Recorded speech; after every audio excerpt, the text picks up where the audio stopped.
और मेरे बच्चों, क्या हाल चाल। Electrostatic force and field, lecture number 16। और आज का हमारा टॉपिक गॉसेस थ्योरम। यानी आज हम गॉसेस थ्योरम के बारे में पढ़ेंगे और ये देखेंगे कि गॉस थ्योरम क्या होता है, और फिर हम उसको यूज करके अलग अलग तरह के क्वेश्चंस भी ट्राई करेंगे। तो चलो शुरू करें। गॉसेस थ्योरम, ध्यान रखना ये गॉसेस थ्योरम है, बहुत ज्यादा इंपॉर्टेंट टॉपिक है आपके लिए। इलेक्ट्रोस्टैटिक फोर्स एंड फील्ड का one of the most important topic Gauss's theorem. देखो, गॉसेस थ्योरम सबसे पहले तो ध्यान रखेंगे कि गॉसेस थ्योरम में हम करते क्या है। गॉसेस थ्योरम में हम कुछ नहीं करेंगे, हम निकालेंगे इलेक्ट्रिक फ्लक्स। इलेक्ट्रिक फ्लक्स यानी कि गॉसेस थ्योरम का यूज करके हम क्या करेंगे, इलेक्ट्रिक फ्लक्स निकालना सीखेंगे। ठीक। दूसरी चीज, गॉसेस थ्योरम में क्या होगा, ये सिर्फ गॉस थ्योरम उसी चार्ज के लिए होगा, या हम कह सकते हैं गॉसेस, देखो जब फ्लक्स निकालोगे तो किसी सरफेस का निकालोगे, तो गॉस थ्योरम से जो इलेक्ट्रिक फ्लक्स निकालोगे ये हमेशा क्लोज्ड सरफेस के लिए होगा। Closed surface. पहली चीज, गॉस थ्योरम का यूज करेंगे क्या, इलेक्ट्रिक फ्लक्स निकालेंगे। दूसरी चीज, गॉस थ्योरम का यूज करके क्या करेंगे, क्लोज्ड सरफेस का इलेक्ट्रिक फ्लक्स निकालेंगे। और क्लोज सरफेस कैसा होगा, जो चारों तरफ से बंद है। तो कोई भी क्लोज सरफेस 2D तो फिर हो नहीं सकता। तो क्लोज सरफेस का मतलब है 3D सरफेस, यानी कि 3 डायमेंशन सरफेसेस के लिए ही गॉस थ्योरम यूज होगा। जैसे क्यूब के लिए, स्फीयर के लिए, कोई भी किसी भी शेप का सरफेस हो लेकिन क्लोज्ड हो। तो सबसे पहली बात, फ्लक्स निकालेंगे। दूसरी बात, क्लोज सरफेस के लिए करेंगे।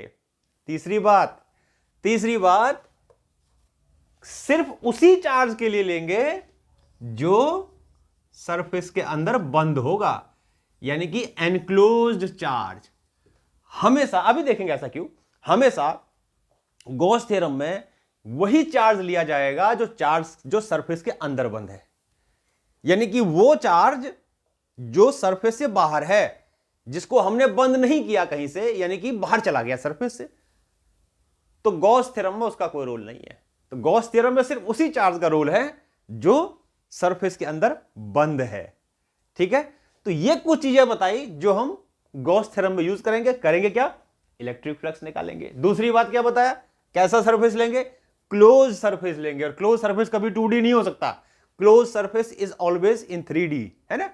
तीसरी बात, कौन सा चार्ज लेंगे, जो सरफेस के अंदर होगा, यानी कि वही चार्ज लिया जाएगा जो सरफेस के अंदर एनक्लोज्ड है। यानी गॉस थ्योरम कभी भी ओपन चार्ज के लिए एप्लीकेबल नहीं है। समझ में आ गया। अब देखो क्या करते हैं, चलो गॉस थ्योरम का हम स्टेटमेंट लिखते हैं और उसके बाद उसको प्रूफ करते हैं, और फिर देखेंगे उसमें इंपॉर्टेंट बातें क्या क्या है। तो सबसे पहले क्या लिखें, गॉस थ्योरम का स्टेटमेंट। और स्टेटमेंट क्या कहता है गॉस थ्योरम का, what is the statement of Gauss theorem, यानी कि गॉस क्या कहता है, गॉस कहता है कि इलेक्ट्रिक फ्लक्स यानी टोटल इलेक्ट्रिक फ्लक्स, ये स्टेटमेंट है, total electric flux, total electric flux of an enclosed surface, enclosed surface. ठीक, total electric flux of an enclosed surface enclosing a charge is always equal to 1 upon epsilon naught times the total charge enclosed, the total charge enclosed.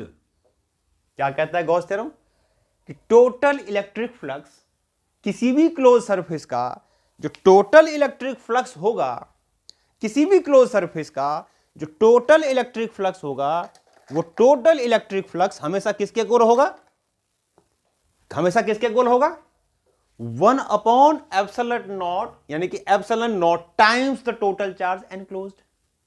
मान लो मैंने ये एक sphere लिया, circle नहीं है, ध्यान रखना स्फीयर है। मैंने क्या बताया था कि गॉस थ्योरम सिर्फ एनक्लोज सरफेस के लिए होता है और एनक्लोज सरफेस हमेशा 3D होता है, 2D कभी हो नहीं सकता। ठीक, तो मैंने क्या करा, एक ये स्फीयर लिया और स्फीयर के अंदर रख दिया एक चार्ज, स्फीयर के अंदर रख दिया एक चार्ज। तो गॉस क्या कहता है कि इसका जो इलेक्ट्रिक फ्लक्स होगा, तो क्या करेंगे, पहले स्मॉल अगर बोलेंगे तो ऐसे लिखेंगे, electric flux of this surface, मान लो फाई, फाई से डिनोट करते हैं, हमने प्रीवियस लेक्चर में किया कि इलेक्ट्रिक फ्लक्स फाई से डिनोट किया जाता है। तो इस स्फीयर का जो इलेक्ट्रिक फ्लक्स होगा, टोटल इलेक्ट्रिक फ्लक्स, वो हमेशा किसके इक्वल होगा, 1/ε0 times the total charge enclosed, यानी कि phi equals to Q by, बस ये स्टेटमेंट है गॉस थ्योरम का कि किसी भी क्लोज सरफेस का जो इलेक्ट्रिक फ्लक्स है जिसके अंदर क्यू चार्ज एनक्लोज्ड है, वो हमेशा किसके इक्वल होगा, Q/ε0 टाइम्स के इक्वल होगा। This is Gauss theorem. अब इस फाई को मैंने आपको बताया था, फाई को हम कैसे लिख सकते हैं, मान लो यहां पर मैंने एक छोटा सा एरिया ले लिया, छोटा सा एरिया एलिमेंट ले लिया, मान लेता हूं इस चार्ज का इलेक्ट्रिक फील्ड, क्योंकि ये पॉजिटिव चार्ज, सपोज करो मैंने पॉजिटिव चार्ज लिया, तो इसका जो इलेक्ट्रिक फील्ड होगा मान लो रेडियली आउटवर्ड होगा।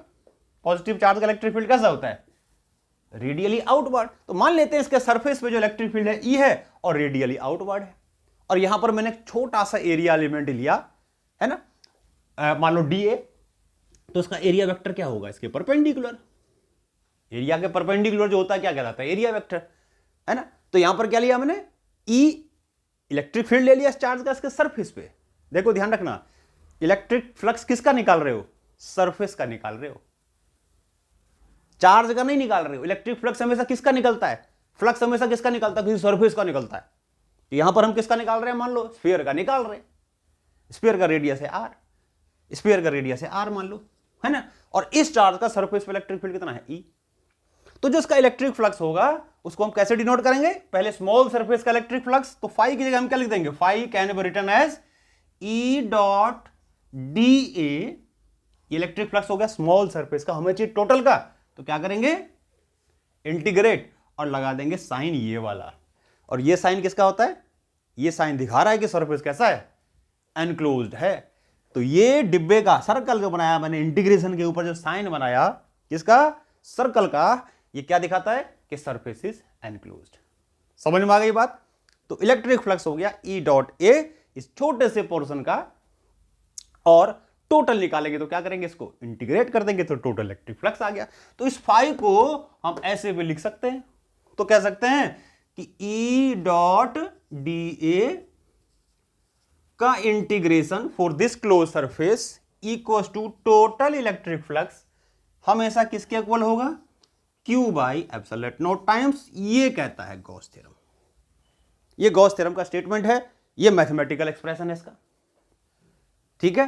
तो this is statement of Gauss theorem, this is its mathematical expression. तो ये गॉस थ्योरम हो गया कि किसी भी सरफेस का जो इलेक्ट्रिक फ्लक्स होगा जिसके अंदर चार्ज बंद है एक, वो किसके इक्वल होगा, जो चार्ज बंद है उसको डिवाइड कर दो किससे, ε0 से, तो इलेक्ट्रिक फ्लक्स आ जाएगा उस सरफेस का। वो इलेक्ट्रिक फ्लक्स ऐसे निकालोगे, ई डॉट डी ए करके। अगर ओपन सरफेस है तो ई डॉट डी ए, वहां तो हम गॉस थ्योरम लगा नहीं सकते, है ना। तो लेकिन क्लोज सरफेस है तो आपको ई डॉट डी ए करने की कोई जरूरत नहीं है। सीधा क्या करो, देखो कि इस सरफेस के अंदर कितना चार्ज है, फिर क्या करो, उस चार्ज को डिवाइड कर दो ε0 से, तो जो आएगा वो ई डॉट डी एस ही आएगा, यानी टोटल आएगा। समझ में आ गया। तो इलेक्ट्रिक फ्लक्स किसी भी क्लोज सरफेस का निकालना है तो हमें झंझट नहीं पालना, हमें सिर्फ क्या देखना है कि उसके अंदर कितना चार्ज बंद है, उस चार्ज को डिवाइड कर देंगे सीधा किससे, ε0 से, यानी कि ε0 जो भी आएगा उसका ε0 वही क्या होगा इसका, डिवाइड करोगे जो चार्ज को ε0 से, that will be the electric flux of the close surface. ये गॉस थ्योरम का है। अब गॉस थ्योरम का स्टेटमेंट हो गया। अब मान लो गॉस थ्योरम को प्रूफ करते हैं, है ना।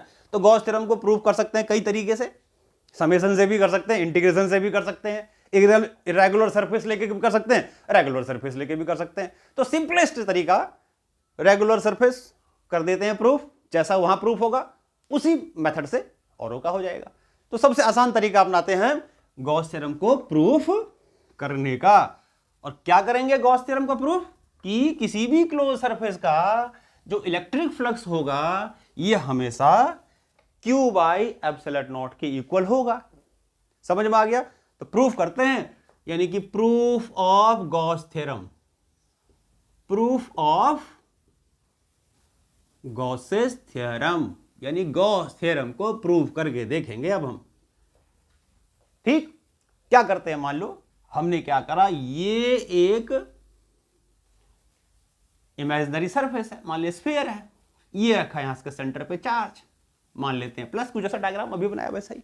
तो ये चार्ज लिया और इस चार्ज को हमने बंद कर दिया एक सरफेस से। ध्यान रखेंगे फिजिक्स में भाई, साइंस का मतलब है इमेजिनेशन, इमेजिनेशन करोगे तभी तो कुछ मिलेगा, है ना। तो कल्पना करना बहुत जरूरी है। अब कल्पना किसी का नाम मत समझना, कल्पना के समझो, कल्पना का मतलब इमेजिनेशन।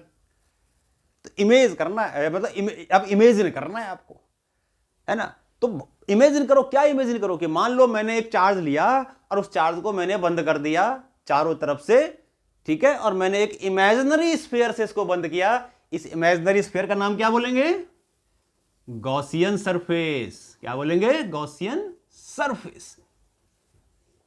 तो चार्ज को जिस भी इमेजिनरी स्फीयर से या किसी भी शेप से इसको आप बंद करोगे, उसको आप क्या बोलोगे, that enclosing surface is called Gaussian surface. ध्यान रखना इसका नाम।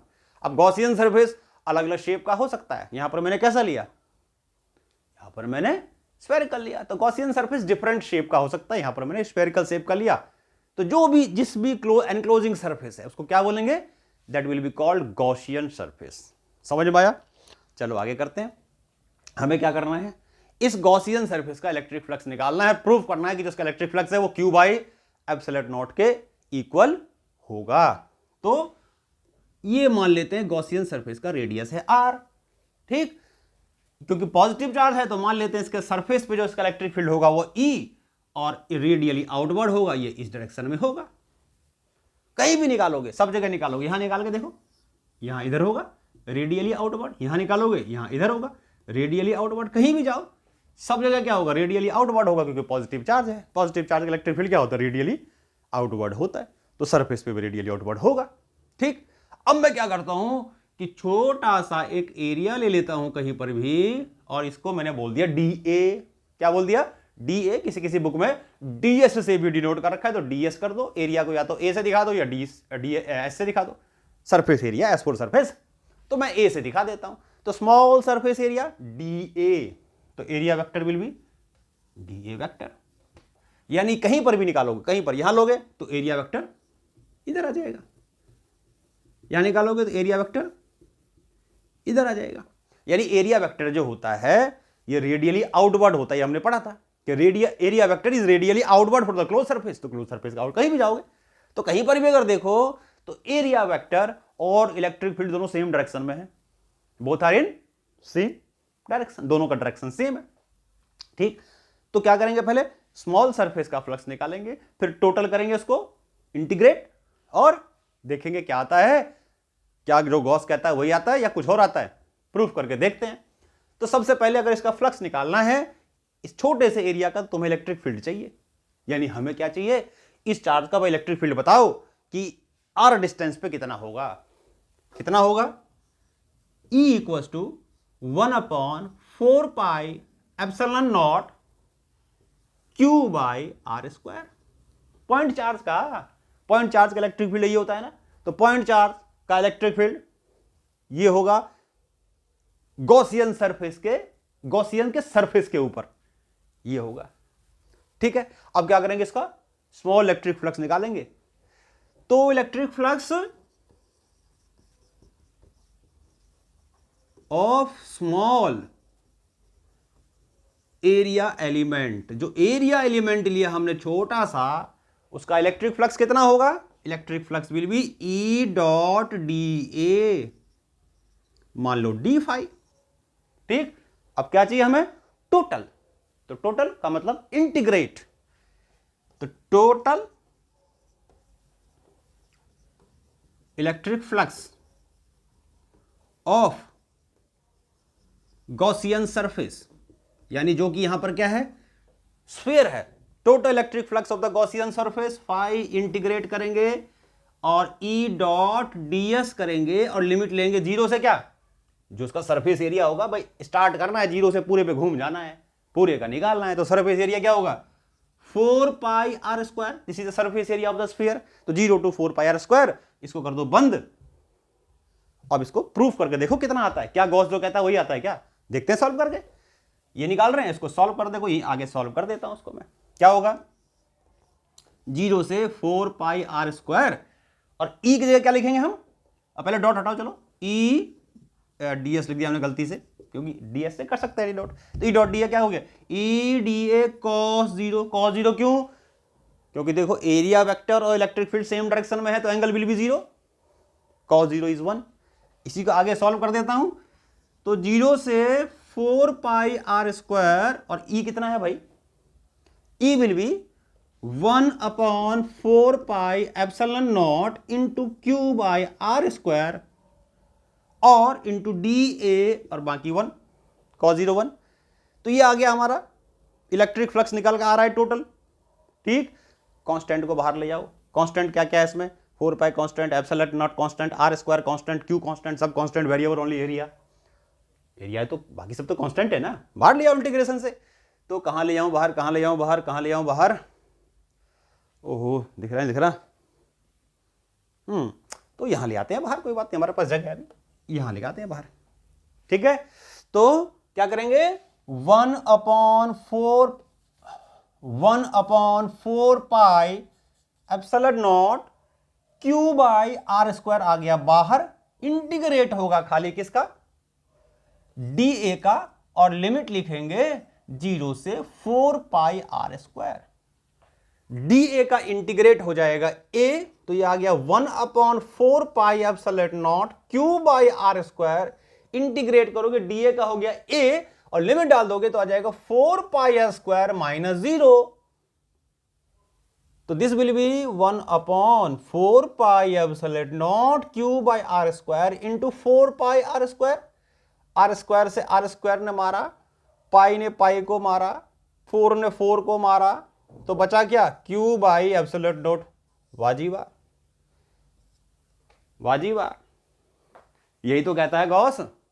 निकाल क्या रहे थे फ्लक्स, निकल गया क्यू बाई एप्सिलॉन नॉट, तो फ्लक्स ही तो आया। यही तो गॉस कह रहा है, यही तो गॉस थ्योरम है कि electric flux of the close surface enclosing a charge Q equals to Q by epsilon naught. Prove हो गया, सत्य वचन जो गॉस ने कहा, हैंस प्रूव्ड।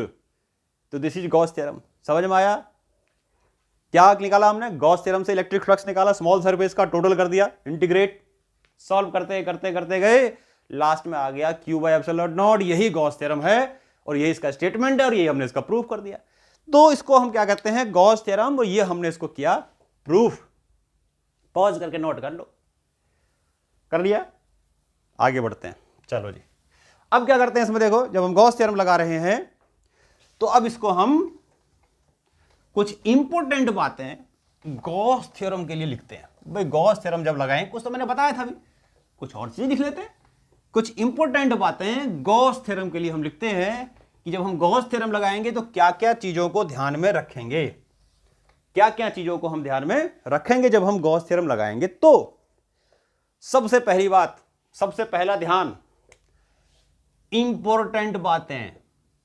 इंपॉर्टेंट बातें, किसका इंपॉर्टेंट बातें, गॉस थ्योरम की इंपॉर्टेंट बातें।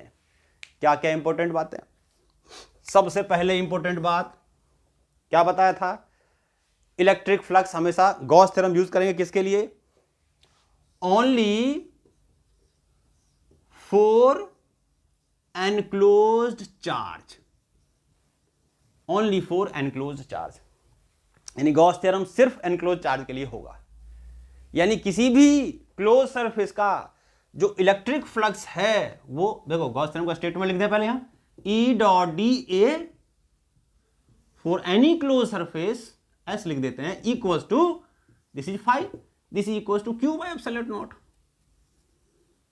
क्यू मान लो चार्ज बंद है, ठीक है, तो ओनली फॉर एनक्लोज चार्ज, वही चार्ज लेंगे जो बंद है, ठीक है। तो फ्लक्स जो है क्लोज सरफेस का, जो इलेक्ट्रिक फ्लक्स है वो प्रोपोर्शनल किसके होगा, चार्ज एनक्लोज्ड। पहली बात, जो इलेक्ट्रिक फ्लक्स है क्लोज सरफेस का हमेशा एनक्लोज चार्ज के प्रोपोर्शनल होगा। दूसरी बात, जो इलेक्ट्रिक फ्लक्स है क्लोज सरफेस का वो इनवर्सली प्रोपोर्शनल होगा इलेक्ट्रिक परमिटिविटी के। ई नोट, यहां पर मैंने ई नोट लिखा। ई नोट क्यों लिखा भाई? क्योंकि मैंने माना कि ये जो चार्ज है वो इस टाइम वैक्यूम में है, वैक्यूम में है। क्योंकि बताया था वैक्यूम के लिए इलेक्ट्रिक परमिटिविटी नॉट लिख देते हैं, एप्सिलॉन नॉट। वैक्यूम हमने माना या एयर हमने माना, लगभग दोनों का सेम होता है। लेकिन यानी कहने का मतलब वैक्यूम के लिए तो नोट लगा देंगे।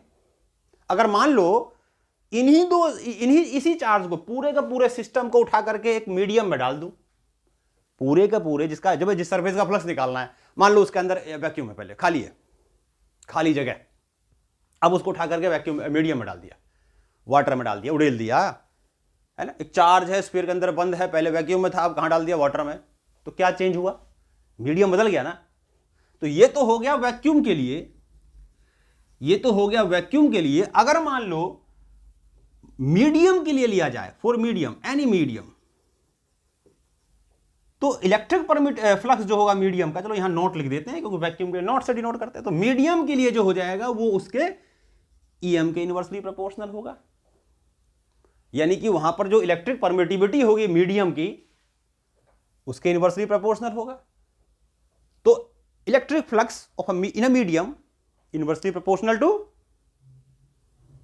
Electric permittivity of the medium. ठीक है। अच्छा, अगर मैं इसको से डिवाइड करूं भाई, यहां भी मान लो चार्ज, अगर मैं इसको देखूं तो वैक्यूम में कितना था? Q by epsilon not. Medium में क्या था? क्यू बाई ई एम था ना, है? अगर मैं डिवाइड कर दूं कि phi M upon phi naught क्या होएगा, तो क्या होएगा? Phi M upon phi naught क्या होगा? इसको से डिवाइड कर दो तो क्या जाएगा? एप्सिलॉन नॉट आ जाएगा ऊपर, ई आ जाएगा नीचे, ये आ जाएगा नीचे। यानी कि phi M upon phi naught equals to permittivity of medium upon permittivity of vacuum upon permittivity of medium. ठीक, परमिटिविटी ऑफ मीडियम क्या होती है? याद है? ये और E R into E naught. भाई ई आर टाइम्स होता है ना, रिलेटिव इलेक्ट्रिक परमिटिविटी बोलते हैं। ये पहले के लेक्चर्स में किया हमने, ध्यान रखो। जब हमने इलेक्ट्रिक परमिटिविटी का क्या था वहां देखना इसको। ये आ गया, ये इससे कट गया, तो क्या आ गया कि flux of medium upon flux in vacuum equals to 1 upon relative electric permittivity. तो अगर मुझे मीडियम का इलेक्ट्रिक फ्लक्स चाहिए तो क्या करूंगा?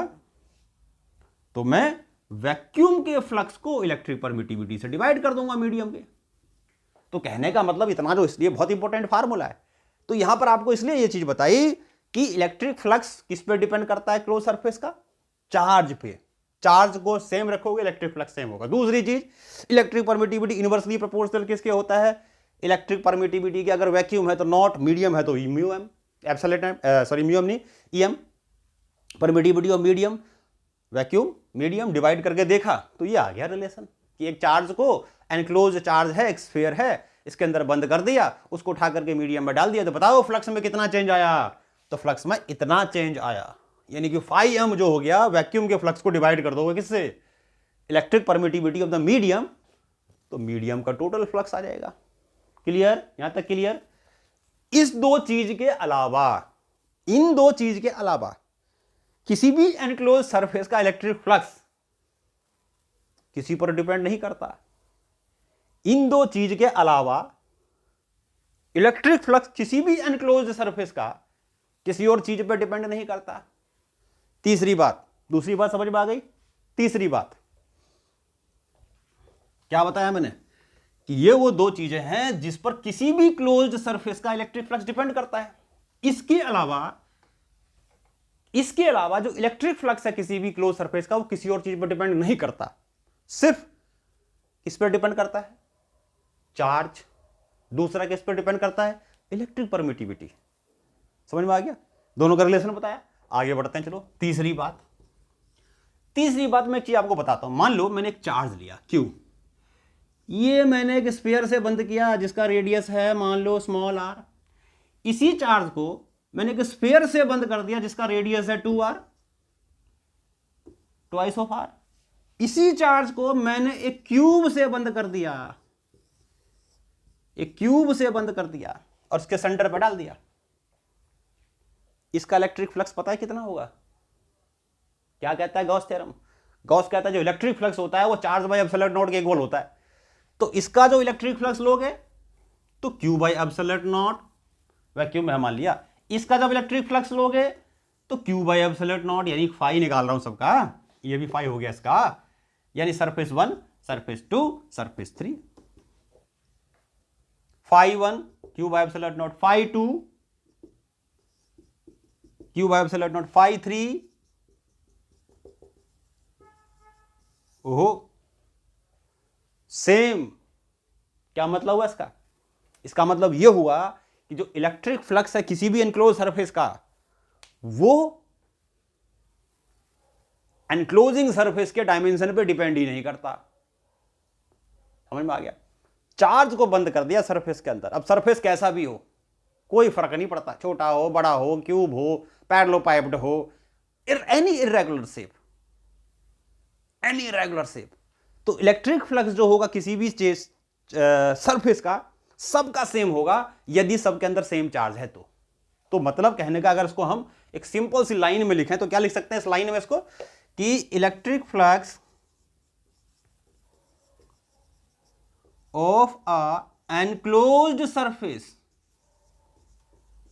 Electric flux of enclosed surface, electric flux, ये साफ साफ नहीं दिख रहा है, दोबारा से इसको लिखते हैं। चलो कहाँ लिखें, चलो ये इसको हटा देता हूं, अब पॉज करके नोट कर लिया होगा। तो कहने का मतलब क्या है कि electric flux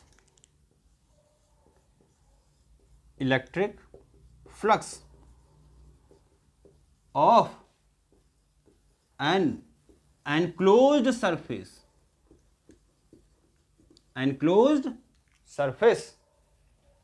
is independent on its dimension, यानी जो डायमेंशन पे डिपेंड नहीं करता। जैसे अभी बताया सबका फ्लक्स सेम था, चार्ज सेम था, तो अगर चार्ज को बदलोगे तो इलेक्ट्रिक फ्लक्स में कोई भी चेंज, अगर सरफेस को चेंज कर दिया तो इलेक्ट्रिक फ्लक्स में कोई भी चेंज नहीं आया, चार्ज अगर सेम है तो। समझ में आ गई बात? पॉज करके नोट करो। तीसरी बात, चौथी बात देखो,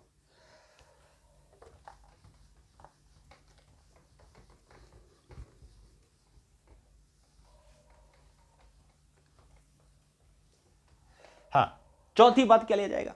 चौथी बात यह लिया जाएगा कि अगर कोई मैंने एक सरफेस लिया और इसके अंदर मैंने चार्ज ले लिया Q1 Q2, मान लो Q1 Q2 Q3, और एक चार्ज ले लिया मैंने Q4, एक चार्ज ले लिया Q5, ये बाहर है, ठीक। तो एनक्लोज मतलब किसी भी क्लोज सरफेस का जो इलेक्ट्रिक फ्लक्स निकालोगे उसके अंदर सबसे पहली बात तो टोटल चार्ज दिया जाएगा। क्या लिया जाएगा? टोटल चार्ज लिया जाएगा। पहली बात क्या लिया जाएगा? टोटल चार्ज एनक्लोज्ड, ये लिया जाएगा। दूसरी बात, वो चार्ज नहीं लिया जाएगा जो सरफेस के बाहर है या सरफेस पे है। अगर एक चार्ज मान लो सरफेस पे भी ले लिया Q6, तो वो चार्ज नहीं लिया जाएगा। मतलब क्या कहेंगे कि वो चार्ज नहीं लिया जाएगा, इज नॉट टेकन, वो चार्ज नहीं लेंगे, वो चार्ज नहीं लेंगे जो सरफेस के बाहर है, सरफेस के बाहर है या सरफेस पर है, सरफेस पर है। सिर्फ वही चार्ज लोगे जो सरफेस के अंदर है। यानी इसका जो इलेक्ट्रिक फ्लक्स होगा वो सिर्फ होगा Q1 plus Q2 plus Q3 divided by absolute not. खत्म कहानी।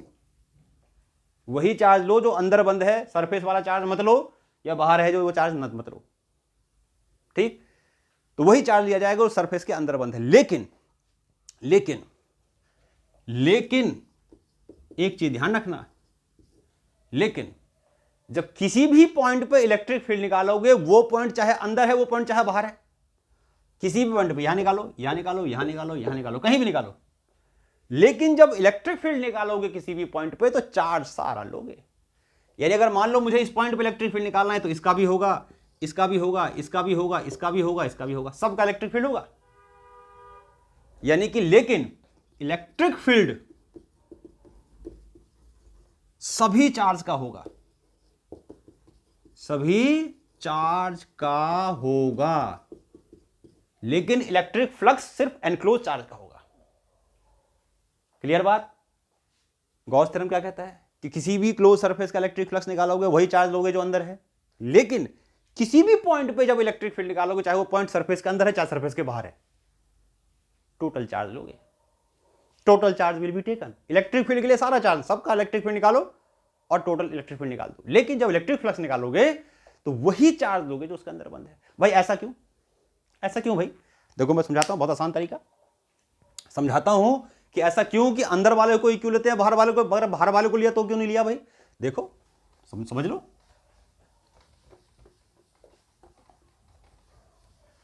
यानी किसी भी क्लोज सरफेस का इलेक्ट्रिक फ्लक्स निकालेंगे तो बाहर वाले का क्यों नहीं लेंगे? समझो, मान लो ये मैंने एक सरफेस लिया, ये मैंने चार्ज ले लिया, चार्ज का इलेक्ट्रिक फील्ड निकला यहां से, इलेक्ट्रिक फील्ड निकला यहां से, मान लो ये निकला इलेक्ट्रिक फील्ड, ठीक। इलेक्ट्रिक लाइन से फोर्स बनाया, सपोज करो यहां लिया मैंने, इसका एरिया वेक्टर ऐसे, डी ए वेक्टर यहां का लेंगे, एरिया वेक्टर ऐसे,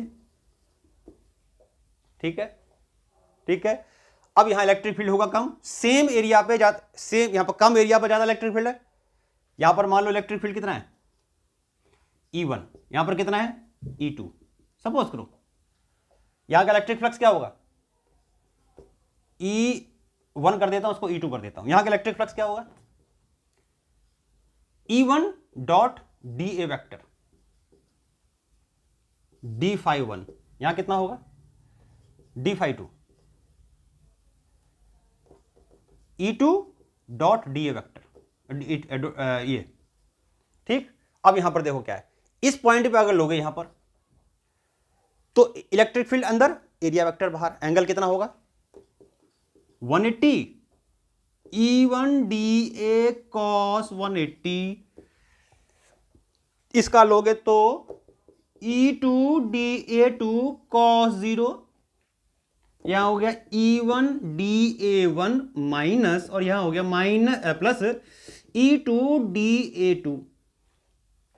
अब यहां पर एक चीज ध्यान रखना कि जैसे जैसे दूर जाएंगे तो इलेक्ट्रिक फील्ड कम होता जाएगा, ठीक है।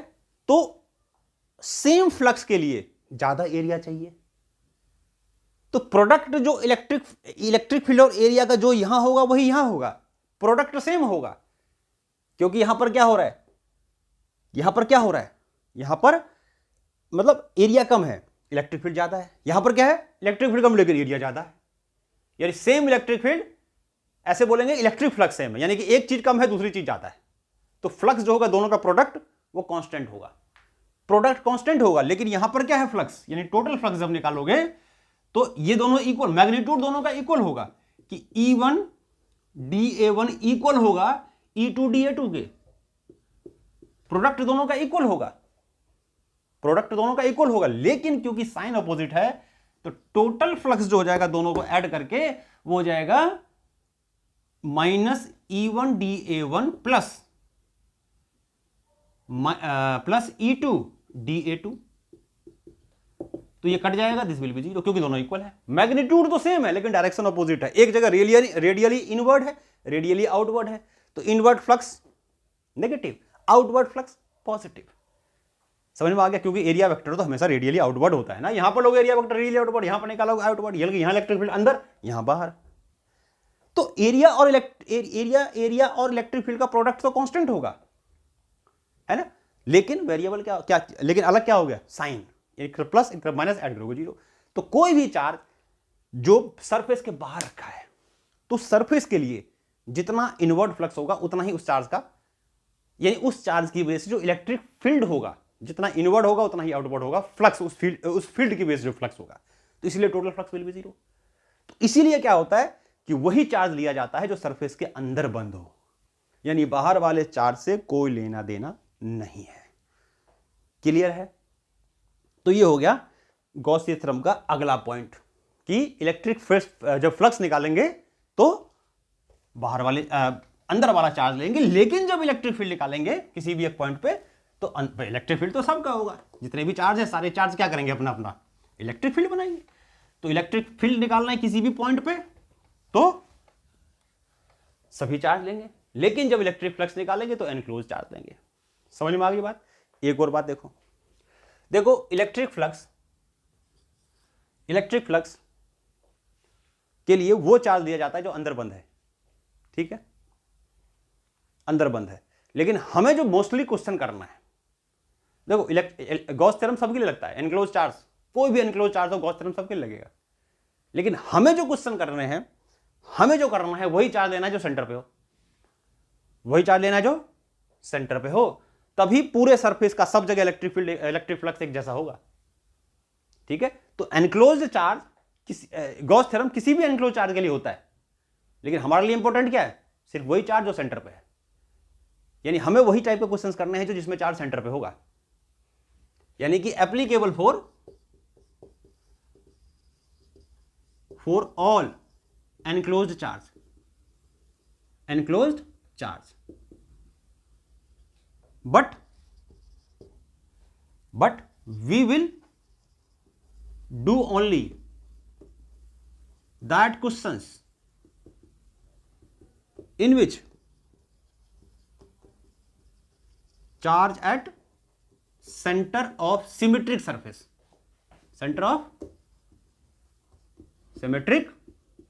यानी सरफेस सिमेट्रिक लेंगे और चार्ज को सेंटर पे ला देंगे, वही सिचुएशन वाले हमें करने हैं। बाकी गॉस थ्योरम तो किसी भी तरह के चार्ज के लिए एप्लीकेबल है।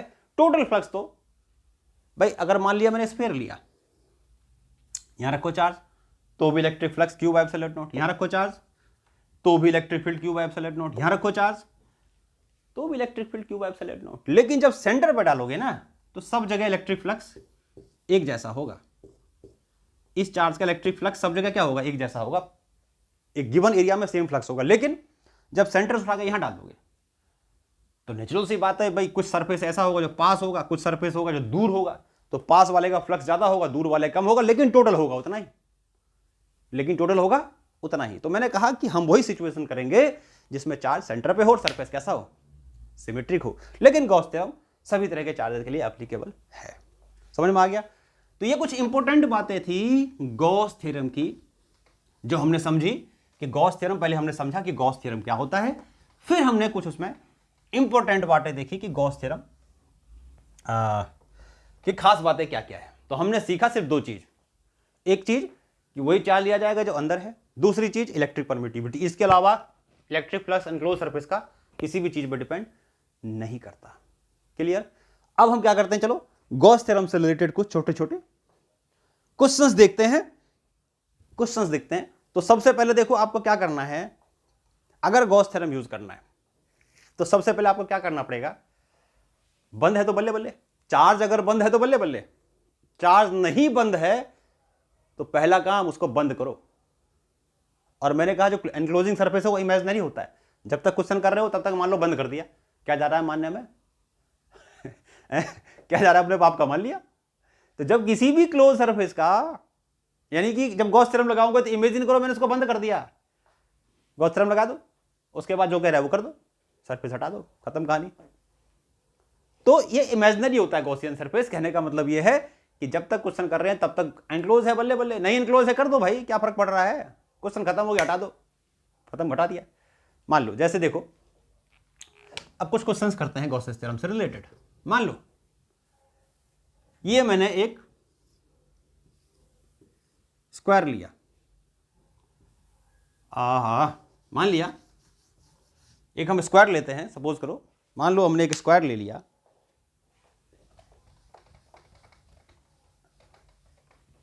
तो हमने एक स्क्वायर ले लिया, हमने स्क्वायर ले लिया, मान लो ये मैंने एक स्क्वायर ले लिया।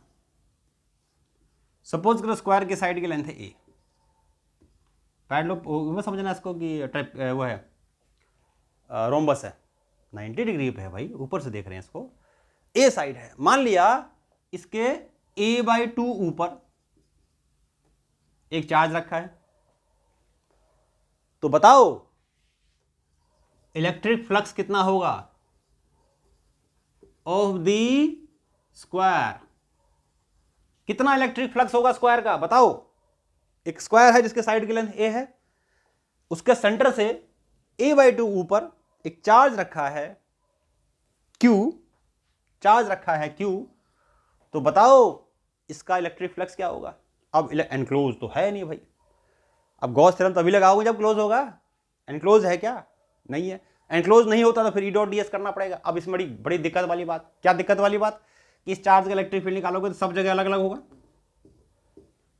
तो कैलकुलस अगर करोगे तो पहले छोटा सा पोर्शन लोगे, उसका इलेक्ट्रिक फील्ड यहां निकालोगे, उसका एरिया से मल्टीप्लाई करोगे, छोटे से का फ्लक्स आएगा, इंटीग्रेट करोगे, बड़ी लंबी कहानी, बड़ी लंबी कहानी।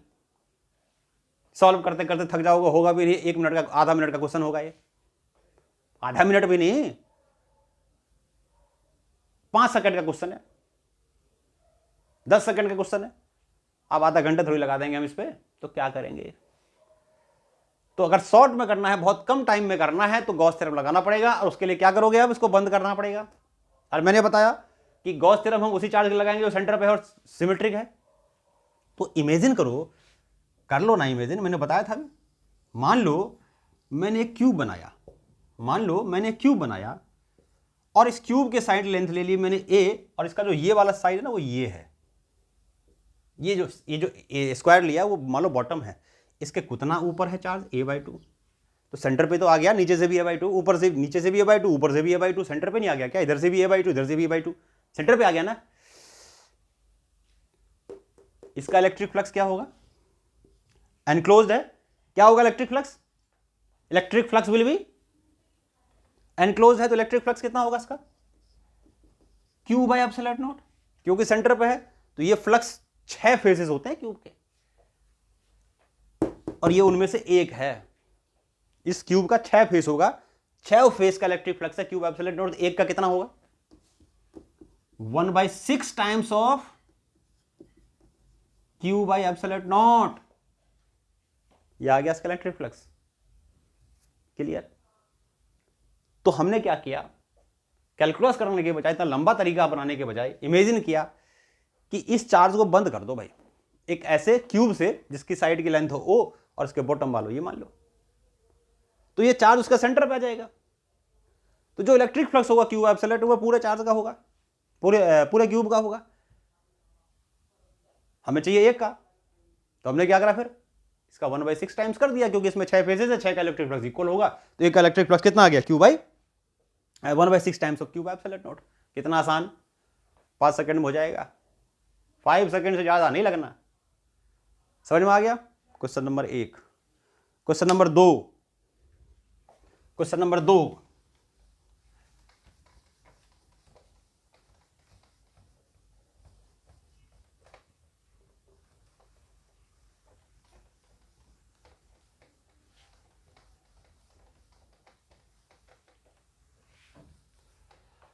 Question number 1, question number 2।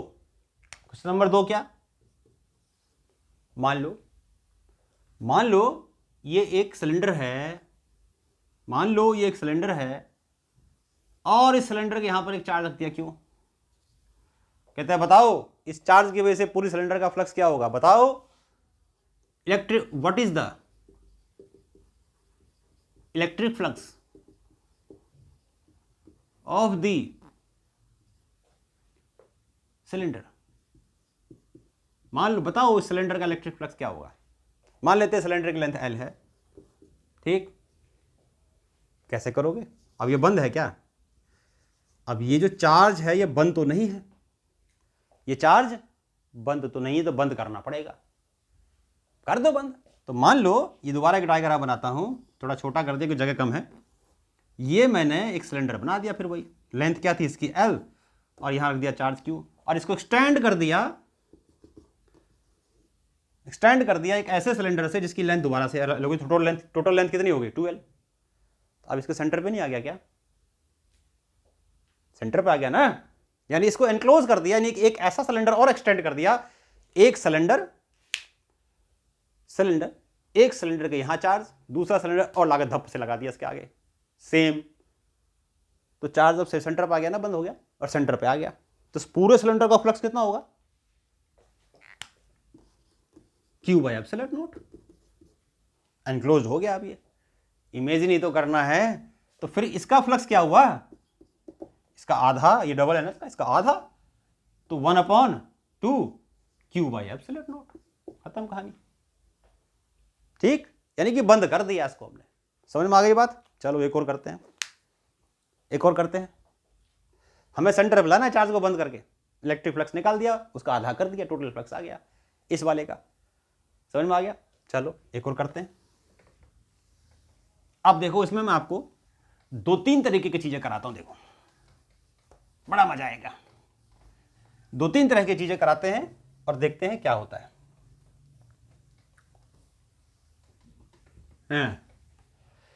क्या करते हैं, देखो मान लो क्वेश्चन नंबर 3, मान लो मैंने एक हेमीस्फीयर लिया, हेमीस्फीयर, चार्ज रख दिया यहां Q, बताओ इलेक्ट्रिक फ्लक्स कितना होगा?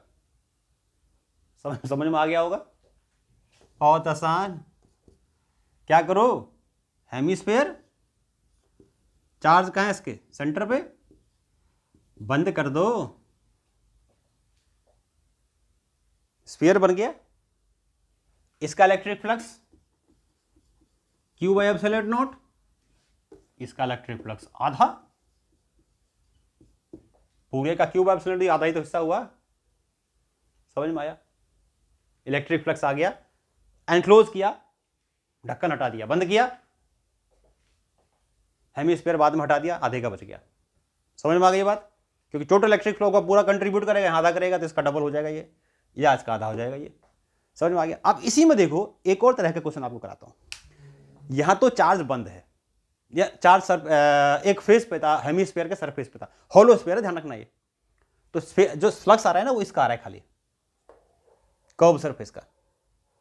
ठीक है, अब देखो इसमें अगर मान लो कि यहां ऐसा क्वेश्चन कोई दे दे, क्वेश्चन नंबर 5 कि हेमीस्फीयर को, हेमीस्फीयर है और इस हेमीस्फीयर में जो इलेक्ट्रिक, अब ये चार्ज ना बंद करके देखो, ये गॉस थ्योरम नहीं है, इलेक्ट्रिक फ्लक्स निकालेंगे इसका। भाई इलेक्ट्रिक हम गॉस थ्योरम का यूज करके निकालते हैं, वैसे निकाल देंगे।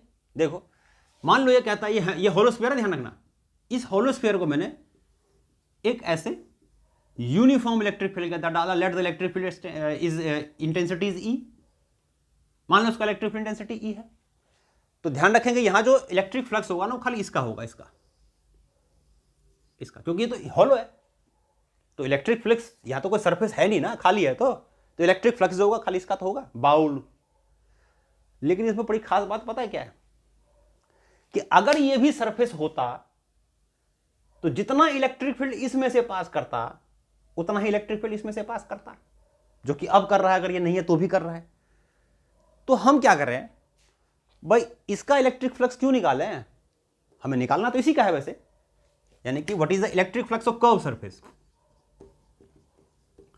इलेक्ट्रिक फ्लक्स ऑफ कर्व, जो कर्व सरफेस है, क्योंकि होलो स्फीयर है तो कर्व का ही होगा, तो कर्व सरफेस का इलेक्ट्रिक फ्लक्स निकालो, तो हम कर्व का क्यों निकालें, हमें तो ये पता है ना, जितना इलेक्ट्रिक फील्ड इस एरिया से पास कर रहा है उतना ही इससे पास कर रहा है, तो फ्लक्स तो सेम होगा। तो अगर मैं इस कर्व का निकालूं तो वही इलेक्ट्रिक फ्लक्स किसका होगा, मान लो इलेक्ट्रिक फील्ड E है, जो होगा इसका इलेक्ट्रिक फ्लक्स। अब इसका एरिया अगर इमेजिन करो ये सरफेस होता तो इसका एरिया वेक्टर क्या होता, ऐसे है ना, ऐसे होता, तो इलेक्ट्रिक फ्लक्स क्या होता, कितना होता इलेक्ट्रिक फ्लक्स, इसका इलेक्ट्रिक फ्लक्स होता कितना, क्योंकि ये जो है इलेक्ट्रिक फील्ड अंदर जा रहा है, एरिया वेक्टर इसका बाहर की तरफ होगा, है ना, तो इलेक्ट्रिक फ्लक्स होता E into minus E into 4πr square, क्योंकि सर्कुलर है। ठीक है, अब इसके लिए क्या होता, इसका जो एरिया वेक्टर बाहर की तरफ, बस अंतर होगा साइन में, तो उतना ही इलेक्ट्रिक फील्ड इसमें रेडियली आउटवर्ड जा रहा है, जिसमें इसमें रेडियली इनवर्ड जा रहा है उतना यहां रेडियली आउटवर्ड जा रहा है, तो यानी रेडियली आउटवर्ड का मतलब cos 0, रेडियली इनवर्ड का मतलब 180, तो यहां हो जाएगा माइनस में, उतना यहां हो जाएगा प्लस में। तो अगर ये इलेक्ट्रिक फ्लक्स मैग्नीट्यूड तो सेम ही होगा ना, तो जितना मैग्नीट्यूड इलेक्ट्रिक फ्लक्स इसका होता उतना ही इसका होगा। तो मैं अगर हॉलो स्फीयर का इसका निकालना है, कर्व सरफेस का, इसी का निकलेगा, इसका तो निकल नहीं सकता क्योंकि वहां तो एरिया है नहीं, सरफेस तो कोई है नहीं, बंद तो है नहीं।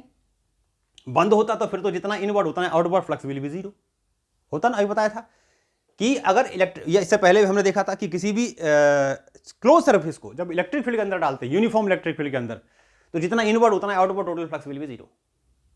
अब इसको दिखा भी देते हैं अभी आगे करके, अगर एक और क्वेश्चन करेंगे वहां पर इसको हम नोट करके लिख लेंगे। लेकिन यहां पर क्योंकि यहां पर क्या हो रहा है कि यहां तो ये तो सरफेस है नहीं, सरफेस तो खाली कर्व है, तो कर्व सरफेस इलेक्ट्रिक फ्लक्स उतना ही होगा जितना कि इसका होगा, मैग्नीट्यूड विल बी सेम, क्योंकि वही इलेक्ट्रिक फील्ड इसमें से पास कर रहा है, वही कर्व में से पास कर रहा है, तो सेम। तो ध्यान रखना इस चीज को, कहीं इसका निकालने लोगो। नॉर्मली अगर हमें पता ना हो तो हम क्या कर देंगे, इलेक्ट्रिक फील्ड मान लो ई ले लिया और इससे मल्टीप्लाई कर दिया इसके एरिया से, यानी पूरे का क्या होता है, नॉर्मली हम ऐसे कर देते कि 4πr² ले लो, उसका आधा कर दो, 2πr² से मल्टीप्लाई कर दो। लेकिन ये गलत है, इसमें ये कंसेप्ट यूज नहीं करना, क्यों नहीं करना ये कंसेप्ट यूज? क्योंकि अगर देखोगे तो इस सरफेस का ना एरिया वेक्टर सब जगह डायरेक्शन अलग हो, यहां अलग हो, यहां ऐसे, यहां ऐसे। अगर मान लो ये वाला करते हो तो एरिया वेक्टर का डायरेक्शन अलग अलग होगा ना सब जगह, यानी सब जगह एरिया वेक्टर अलग अलग डायरेक्शन में होगा, तो अलग अलग एरिया का इलेक्ट्रिक फ्लक्स अलग अलग होगा। लेकिन यहां पर तो सब जगह इलेक्ट्रिक फील्ड एरिया का नॉर्मल है, तो एंगल तो सब जगह सेम होगा। तो इतना करने के बजाय हम क्या निकाल दें, खाली इसी का निकाल दें, वही इसका होगा, यानी E इंटू 4πr²। समझ में आ गया? अब आ जाओ एक और चीज, पॉज करके नोट करो। क्वेश्चन नंबर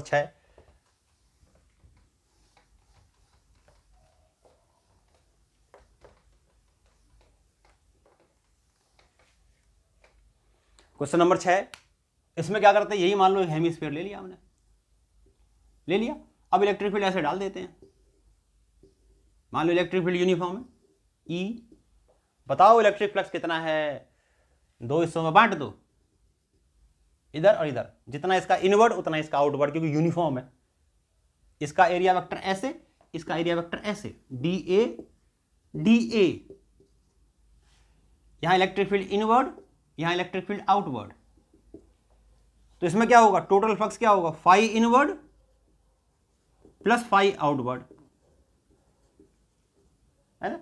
और फाई इनवर्ड इज फाई 1 मान लो, फाई इनवर्ड इज -φ1, सेम होगा। यानी चलो यहां पर फाई टोटल कर देता हूं, फाई टोटल क्या होगा, phi inward plus phi outward, तो phi inward is phi, phi outward is -φ, cut के क्या आ गया, 0। जितना इनवर्ड उतना ही आउटवर्ड। फाई इनवर्ड क्या हो गया, बस फाई इनवर्ड माइनस होना चाहिए, फाई इनवर्ड प्लस, तो बात एक ही है। यहां 180, यहां 0, total flux will be 0, electric flux आ गया। क्लियर? आगे बढ़ते हैं, देखो क्वेश्चन नंबर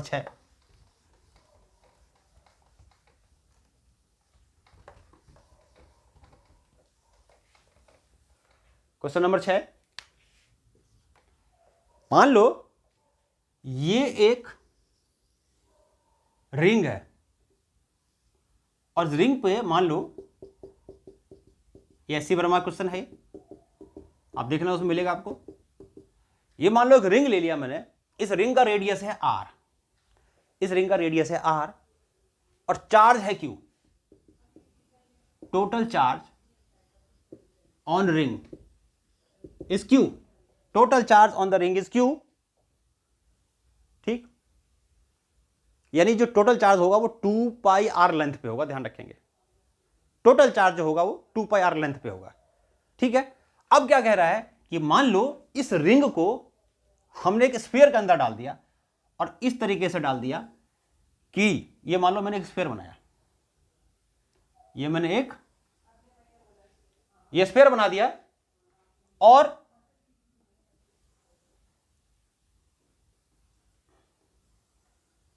ये मैंने स्फीयर बना दिया, और अब क्या किया, अब जो ये स्फीयर का सेंटर, ये sphere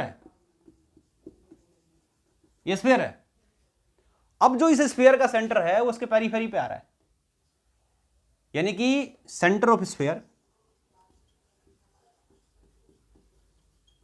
lies at the periphery of ring, और सेम रेडियस, इसका रेडियस भी सेम है, स्फीयर का रेडियस भी सेम है, ये रिंग है, ये स्फीयर है, और स्फीयर का रेडियस भी आर है। तो क्वेश्चन है कि what is the total electric flux of the sphere. बताओ स्फीयर के अंदर स्फीयर का टोटल इलेक्ट्रिक फ्लक्स क्या होगा। क्या क्वेश्चन है कि चार्ज क्यू है, पूरे रिंग पर प्रेजेंट है, जिसका रेडियस मैंने डायग्राम में दिखा दिया आर है। एक स्फीयर है जिसका भी रेडियस आर है, लेकिन क्या कह रहा है कि इसका जो सेंटर है वो उसके पेरीफेरी पे है, रिंग के पेरीफेरी पे है।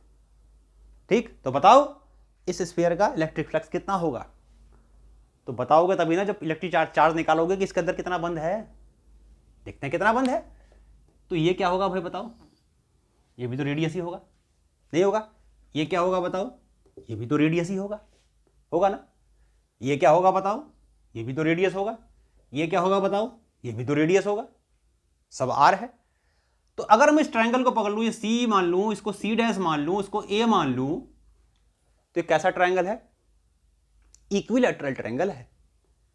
तो ये एंगल कितने का हो जाएगा, 60 का। ये एंगल भी कितना हो जाएगा, 60 का। तो ये जो पार्ट जो इसके अंदर रह गया, ये वाला पार्ट, ये वाला पार्ट रिंग का, ये वाला हिस्सा जो इसके अंदर रह गया, कितना चार्ज होगा। तो आंसर बता रहा हूं उसका, देखो सीधा बहुत आसान है। चार्ज एनक्लोज कितना होगा, कितना चार्ज एनक्लोज होगा, न्यूटन मेथड से निकाल देंगे। पूरे रिंग पे कितना चार्ज, क्यू, तो क्यू कितने पे, 360 डिग्री पे डिस्ट्रीब्यूट हो रहा है। तो 1 डिग्री पे कितना चार्ज, क्यू अपॉन 360। तो ये जो पोर्शन बंद हो रहा है, ये सेंटर पे कितना एंगल बना रहा है, 120।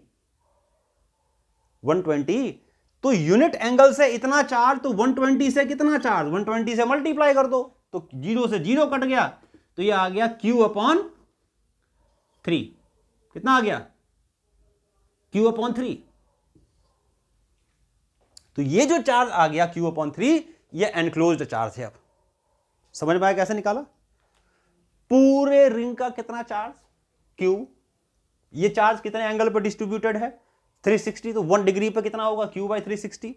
120 से ये, अब ये कितना हुआ, 60, ये सब आर है। देखो R R R R R R, तो ये इक्विलैटरल ट्रायंगल बन गया। तो 60 यानी आर्क का एंगल कितना हो गया, जो अंदर बंद है, ये तो हिस्सा बंद है, इसका एंगल कितना आ गया, 120। तो 120 जब हो गया तो Q बाई 360 इंटू 120 यानी कि Q बाई 3, ये एनक्लोज चार्ज आ गया। खत्म कहानी। एनक्लोज चार्ज निकाल दिया। तो गॉस थ्योरम क्या कहता है कि फ्लक्स क्या हो जाएगा, Q enclosed upon epsilon not. तो Q enclosed is here, not Q by 3। ये आ गया टोटल फ्लक्स। क्लियर, ये आ गया जी इलेक्ट्रिक फ्लक्स ऑफ द किसका, electric flux of the sphere का। समझ में आ गया। एक और क्वेश्चन करते हैं एनसीईआरटी का क्वेश्चन। देखो बड़ा अच्छा क्वेश्चन है, बहुत अच्छा क्वेश्चन है, पॉज करके नोट करो उसको। ठीक,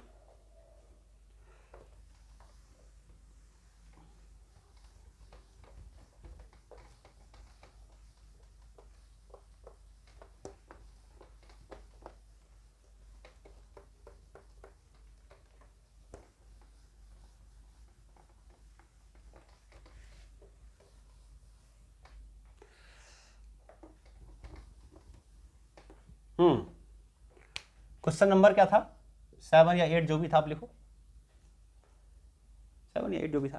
तो ये आ गया। अब देखो क्या क्वेश्चन ये है कि मान लो ये मैंने ले लिया एक क्यूब, मान लो ये ले लिया मैंने एक क्यूब, मान लिया, मानना ही पड़ेगा, क्यूब, और ये ले लेते हैं एक्स एक्सिस, ये ले लेते हैं वाई एक्सिस, ये ले लेते हैं जेड एक्सिस। ठीक, सपोज करो क्यूब की साइड की लेंथ है a और ये ओरिजिन से a डिस्टेंस पे है। ठीक है, अब दिया क्या हुआ है, दिया हुआ है कि जो a की वैल्यू है वो है 0.1 मीटर, क्यूब के साइड की लेंथ 0.1 मीटर, बाकी तो दिखा दिया कि ए डिस्टेंस पे है। इलेक्ट्रिक फील्ड ये दिया हुआ है अल्फा x की पावर 1/2, यहां पर अल्फा की वैल्यू दी हुई है 800 न्यूटन पर कूलम मीटर की पावर 1/2, ये अल्फा की वैल्यू दे रखी है। और क्या दे रखा है, ये दे रखा है जो EY है ये 0 है और EZ जो है ये भी 0 है, यानी कि no electric field exist along x axis, y axis and no electric field exist along z axis, यानी कि y और z एक्सिस पे इलेक्ट्रिक फील्ड है 0, इलेक्ट्रिक फील्ड है x एक्सिस पे और अल्फा x की पावर 1/2, ये इलेक्ट्रिक फील्ड है x की, अल्फा की वैल्यू है 800, साइड की क्यूब के साइड की लेंथ है a और a की वैल्यू है 0.1 मीटर, ठीक है। और क्यूब का जो नियरेस्ट फेस है यहां से कितना दूर है, a डिस्टेंस पे है। बताओ पहली चीज क्या बताओ कि what is the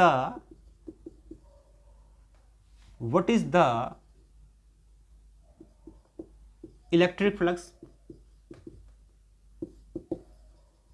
of the cube. दूसरी चीज बताओ what is the electric flux of the cube, और दूसरी चीज बताओ चार्ज एनक्लोज्ड, चार्ज एनक्लोज्ड, कितना चार्ज एनक्लोज्ड ये बताओ। अब यहां तो बात आगे फंस गई, बात यहां क्या फंस गई कि अगर हमें चार्ज पता होता कि अंदर कितना चार्ज है या चार्ज का क्या हिस्सा इसके अंदर है तो उसको डिवाइड कर देते, एब्सोल्यूट नोट से फ्लक्स आ जाता। यहां तो हमें चार्ज ही नहीं पता, यहां तो कहानी खत्म। तो अगर चार्ज हमें नहीं पता और इलेक्ट्रिक फील्ड की इक्वेशन पता है तो फिर तो हमारे पास एक ही तरीका है, E.ds यानी E.da, और कोई तरीका नहीं है जिससे फ्लक्स निकालोगे। अगर चार्ज एनक्लोज्ड है, चार्ज पता है तो चार्ज को डिवाइड कर दो एब्सोल्यूट नोट से। चार्ज अगर नहीं पता है तो क्या करोगे, चार्ज अगर नहीं पता है तो फिर तो क्यू बाय एब्सोल्यूट नोट नहीं कर सकते हम, तो क्या करेंगे फिर, एक ही तरीका बचा, इलेक्ट्रिक फील्ड इनटू एरिया, वही करना पड़ेगा आप, है ना। करते चलो, देखो अब इसमें जब सॉल्व करेंगे तो हमें यहां पर देखो क्या चीजें दी हुई है। सबसे पहले तो ये दिया हुआ है कि जो इलेक्ट्रिक फील्ड है वो y एक्सिस के अलोंग और x एक्सिस के अलोंग इलेक्ट्रिक फील्ड नहीं है, यानी कि electric field, electric flux y component of electric field और z component of electric field से नहीं होगा क्योंकि है ही नहीं। दूसरी चीज, इलेक्ट्रिक फील्ड x के अलोंग है खाली, लेकिन ये यूनिफॉर्म नहीं है, x पर डिपेंड कर रहा है।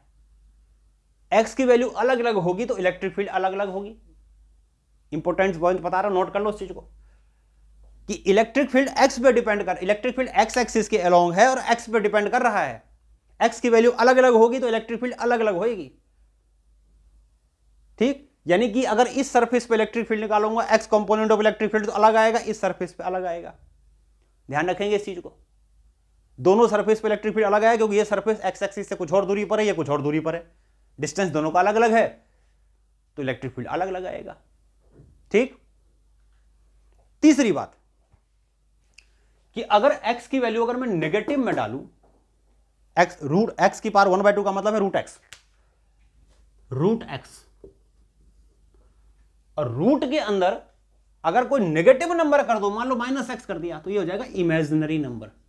या मैथ में आप पढ़ोगे नहीं है मैथ तो याद कर लो कि रूट के अंदर अगर कोई जैसे एग्जांपल लिख दिया कि रूट -2, ये एग्जिस्ट ही नहीं करता, ये नंबर होता ही नहीं है, इमेजिनरी नंबर है, कल्पना कर सकते हैं इसकी। कॉम्प्लेक्स नंबर जब मैथ में पढ़ोगे तो वहां पर आयोटा फायोटा कुछ लगाओगे, imaginary, I for iota, imaginary number है। रूट के अंदर कभी भी नेगेटिव नंबर एग्जिस्ट नहीं करता, वो नंबर होता ही नहीं है। और होता ही नहीं x का मतलब, अगर मैं x की वैल्यू नेगेटिव डालूंगा, अगर मैं यहां पर x की वैल्यू इसका मतलब नेगेटिव डालूंगा तो इलेक्ट्रिक फील्ड होगा ही नहीं, यानी इलेक्ट्रिक फील्ड सिर्फ पॉजिटिव x के लिए एग्जिस्ट करेगा। इलेक्ट्रिक फील्ड खाली पॉजिटिव, इलेक्ट्रिक फील्ड खाली पॉजिटिव x के लिए एग्जिस्ट करेगा, नेगेटिव x के लिए एग्जिस्ट नहीं करेगा। नोट कर लो इस चीज को, electric field will only exist for positive x। Electric flux, electric field सिर्फ पॉजिटिव x के लिए एग्जिस्ट करेगा, नेगेटिवली एग्जिस्ट नहीं करेगा। क्लियर? देखो यहां पर हो सकता है किसी और इक्वेशन में ऐसा जरूर नहीं है कि सब जगह हो, यहां पर क्योंकि x के लिए रूट के अंदर है तो इसीलिए कह सकते हैं एक्स की वैल्यू अगर नेगेटिव में डालूं तो इलेक्ट्रिक फील्ड एग्जिस्ट नहीं करेगा। क्लियर? अब करते हैं सॉल्व। सॉल्व कैसे करेंगे इसको देखो, यहां पर तो हम क्यू बाय एप्सिलॉन नोट कर नहीं सकते, तो क्या करोगे भाई? तो क्या करोगे जब इसमें तुम क्यू बाय एप्सिलॉन नोट नहीं कर सकते तो क्या करोगे फिर? तो कैसे निकालेंगे इसका इलेक्ट्रिक फ्लक्स? तो इसका इलेक्ट्रिक फ्लक्स निकालने का वही तरीका कि इसके क्यूब के अंदर 6 फेजेस हैं, इस क्यूब के अंदर 6 सरफेसेस हैं, यानी 6 फेसेस हैं, 6 का अलग अलग इलेक्ट्रिक फील्ड निकालो और ऐड कर दो, टोटल आ गया। इस तरह के क्वेश्चंस में जब क्यूब के अंदर तुम्हें ये नहीं पता हो कि चार्ज क्या बंद है, तो 6 फेसेस है, 6 का इलेक्ट्रिक फील्ड फ्लक्स निकालो और सबको ऐड कर दो, टोटल फ्लक्स आ गया। समझ में आ गया? वही तरीका यहां अपनाएंगे। देखो देखो जी, एक सरफेस हो गया ये, इसका एरिया वेक्टर होगा ऐसे, area vector is radially outward, ठीक। ये सरफेस एक ही है, मान लो इसको मैं बोलता हूं राइट सरफेस, इसका एरिया वेक्टर ऐसे, ठीक है। इलेक्ट्रिक फील्ड वाई एक्सिस के अलोंग नहीं है, जेड के अलोंग नहीं है, खत्म कर दो कहानी। और दूसरी बात बताइए, इलेक्ट्रिक फील्ड एक्स एक्सिस के अलोंग है, तो इस सरफेस पे जो इलेक्ट्रिक फील्ड होगा, ये तो हो गया एरिया वेक्टर, इस सरफेस पे जो इलेक्ट्रिक फील्ड होगा वो इस डायरेक्शन में होगा, ऐसे। मान लेता हूं यहां इलेक्ट्रिक फील्ड है ई एक्स, मान लिया इलेक्ट्रिक फील्ड यहां ई एक्स है, और अंदर की तरफ होगा क्योंकि electric field will exist only for positive x value, यानी इलेक्ट्रिक फील्ड सिर्फ पॉजिटिव डायरेक्शन में होगा। समझ में आ गई बात? अच्छा, यहां पर आ जाओ। अब यहां पर इलेक्ट्रिक फील्ड अलग हुआ, ये बाहर की तरफ रेडियली आउटवर्ड, क्योंकि यहां से इलेक्ट्रिक फील्ड पॉजिटिव एक्स की तरफ है, तो यहां अंदर घुसेगा, यहां इलेक्ट्रिक फील्ड बाहर निकलेगा, लेकिन अलग इस दोनों सरफेस पे इलेक्ट्रिक फील्ड अलग अलग होगा। क्यों? यहां की डिस्टेंस ऑरिजिन से अलग, यहां का डिस्टेंस अलग, क्योंकि एक्स पे डिपेंड कर रहा है। तो मान लेता हूं यहां पर electric field E dash x है, क्या फर्क पड़ रहा है, ई डैश मान लिया, ठीक है। अब देखो आगे, ये तो इसकी बात हो गई, बाकी चीजों को देखो। जो इसकी छत है, छत का एरिया वेक्टर ऐसे आएगा, ऊपर की तरफ आएगा, ऊपर की तरफ तो इलेक्ट्रिक फील्ड है नहीं, ई वाई जीरो नहीं है ना, खाली ई एक्स ही तो है, तो इलेक्ट्रिक फील्ड तो ऐसे ही है, कितना एंगल 90, यानी कि इसका cos 90 क्या होता है, इलेक्ट्रिक फ्लक्स क्या होगा, E D A cos theta, E A cos theta, तो इसका इलेक्ट्रिक फ्लक्स हो जाएगा cos 90 जीरो। तो इस वाले सरफेस का कोई इलेक्ट्रिक फ्लक्स नहीं होगा ऊपर वाले का, क्यों? क्योंकि इसका एरिया वेक्टर होगा वाई एक्सिस पे और इलेक्ट्रिक फील्ड एक्स एक्सिस पे, cos 90 जीरो, इलेक्ट्रिक फ्लक्स भी जीरो। बॉटम पे आ जाओ, बॉटम का एरिया वेक्टर नीचे की तरफ होगा, इलेक्ट्रिक फील्ड अगेन 90, बॉटम का भी electric flux zero, cos 90 zero. अब आ जाओ पीछे वाली दीवार, ये है पीछे वाली दीवार, ऐसे होगा इधर की तरफ, इलेक्ट्रिक फील्ड इधर की तरफ, ऐसे एरिया वेक्टर, इलेक्ट्रिक फील्ड ऐसे, cos 90 अगेन जीरो, दीवार का भी फ्लक्स जीरो, पीछे वाली का, सामने वाली दीवार एरिया वेक्टर ऐसे बाहर की तरफ 90 डिग्री पे, इलेक्ट्रिक फील्ड एक्स के अलोंग अगेन 90, सामने वाली दीवार का फ्लक्स जीरो। यानी कहने का मतलब है ऊपर वाले का फ्लक्स जीरो, नीचे वाले का फ्लक्स जीरो, पीछे वाले का फ्लक्स जीरो, आगे वाले का flux zero, flux will be only of this and this. क्यों दिस एंड दिस? क्योंकि यहां पर एंगल 180, यहां पर एंगल जीरो। तो जो टोटल फ्लक्स होगा, टोटल इलेक्ट्रिक फ्लक्स, जो टोटल इलेक्ट्रिक फ्लक्स होगा क्यूब का, वो सिर्फ होगा phi left plus phi right, only this, phi left plus phi right. बाकी का क्यों नहीं? क्योंकि बाकी के साथ इलेक्ट्रिक फील्ड एरिया वेक्टर के साथ 90 का एंगल बना रहा है, cos 90 होता है जीरो। तो सिर्फ इसका इसका करते हैं सॉल्व। फाई लेफ्ट क्या होगा भाई, फार्मूला तो वही ई एक्स, यहां इलेक्ट्रिक फील्ड में ई एक्स ले लिया, एरिया वेक्टर ए ले लेते हैं अभी, और ये हो जाएगा, और यहां plus E dash x dot A, ये हो गया, ठीक है। आगे सॉल्व करते हैं, आगे सॉल्व करेंगे तो क्या हो जाएगा, अब देखो ई एक्स ए और कॉस हो जाएगा, यहां हो जाएगा 180, electric field area vector, electric field area vector 180, opposite direction 180, plus E dash X A cos zero, same direction, electric field area vector are in same direction, cos 180 minus 1 cos zero, तो कितना हो जाएगा ये, minus E X A plus E dash X into A. Clear? मैं ऐसा करता हूं, plus को पहले और माइनस को बाद में लिख देता हूं, अच्छा लगेगा। तो टोटल फ्लक्स क्या आ गया, ई डैश एक्स ए माइनस ई एक्स ए। क्लियर?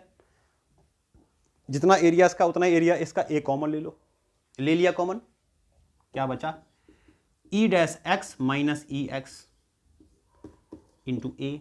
आप दे दो इलेक्ट्रिक फील्ड, यानी ई डैश एक्स किसका है, किसका इलेक्ट्रिक फ्लक्स है, इलेक्ट्रिक फील्ड इसका। तो क्या लिखोगे, एक्स अल्फा, और एक्स की इस सरफेस के लिए एक्स कितना होगा बताओ भाई, ये वाला सरफेस का निकाल रहे हो electric field E dash x, तो इस सरफेस का डिस्टेंस ओरिजिन से कितना है, ये ए और ये ए 2a। तो ई डैश एक्स के लिए जब एक्स की वैल्यू लिखूंगा तो 2a लिखूंगा, तो अल्फा और यहां क्या लिखेंगे 2a की पावर 1/2। अब आ जाओ लेफ्ट वाले पे, इस वाले पे इलेक्ट्रिक फील्ड ई एक्स है ना, तो इसका डिस्टेंस क्या ओरिजिन से a, तो इसके लिए x क्या होगा a, तो अल्फा a की पावर 1/2, कॉमन क्या ले लिया था दोनों में a, ये आ गया, ये आ गया हमारा। ठीक है, अब इसको मिटा रहा हूं यहां से, पॉज करके नोट कर लो। ठीक,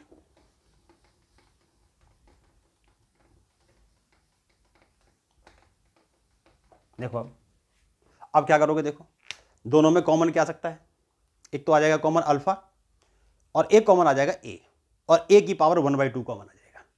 तो क्या लिख दिया, एक तो कॉमन आ गया अल्फा और एक कॉमन आ गया, अंदर रह गया यहां पर ए की पावर 1/2, तो √2 यहां 2 है ना यहां पर, तो √2 रह जाएगा अंदर, मतलब 2 की पावर 1/2 का मतलब √2 होता है ना। ठीक है, और यहां बच गया कुछ नहीं, -1, कॉमन क्या लिया दोनों में ए की पावर 1/2, ए की पावर 1/2, और ए क्या है, एरिया ऑफ द स्पेस, क्या होता है क्यूब स्क्वायर का एरिया, ए स्क्वायर। ठीक है, क्लियर। हाँ, अच्छा अब क्या करेंगे इसमें, अल्फा √2 - 1, ये कितना हो जाएगा, ए की पावर, बेस सेम हो तो पावर ऐड हो जाता है, तो 1/2 + 2 5/2, 1/2 + 2 भाई आधा प्लस 2 1, 1/2 + 2 5/2। अब डाल दो वैल्यू, बस सॉल्व कर दो, खत्म कहानी, फ्लक्स आ जाएगा। अब इसको सॉल्व भी तो करना है। अल्फा की वैल्यू कितनी है, 800 √2 1.414 इंटू -1, ए क्यूब की साइड की लेंथ कितनी है, 0.1 बताया था, मैंने मिटा दिया 0.1, तो 0.1। अच्छा एक चीज और देखो, 0.1 ए की पावर 5/2 का मतलब क्या है, ए की पावर 5/2 का मतलब है कि 0.1 की पावर 5 का रूट, तो इसकी पावर 5 कर देता हूं, रूट कर देता हूं, बात तो एक ही है, 5/2 को ऐसे लिख सकता हूं, यानी कि ए की पावर 5 और 1/2 का मतलब रूट, और ए की वैल्यू डाल दी 0.1। ठीक है जी, तो 800 इंटू 0.414 इंटू इसमें क्या हो जाएगा 0.1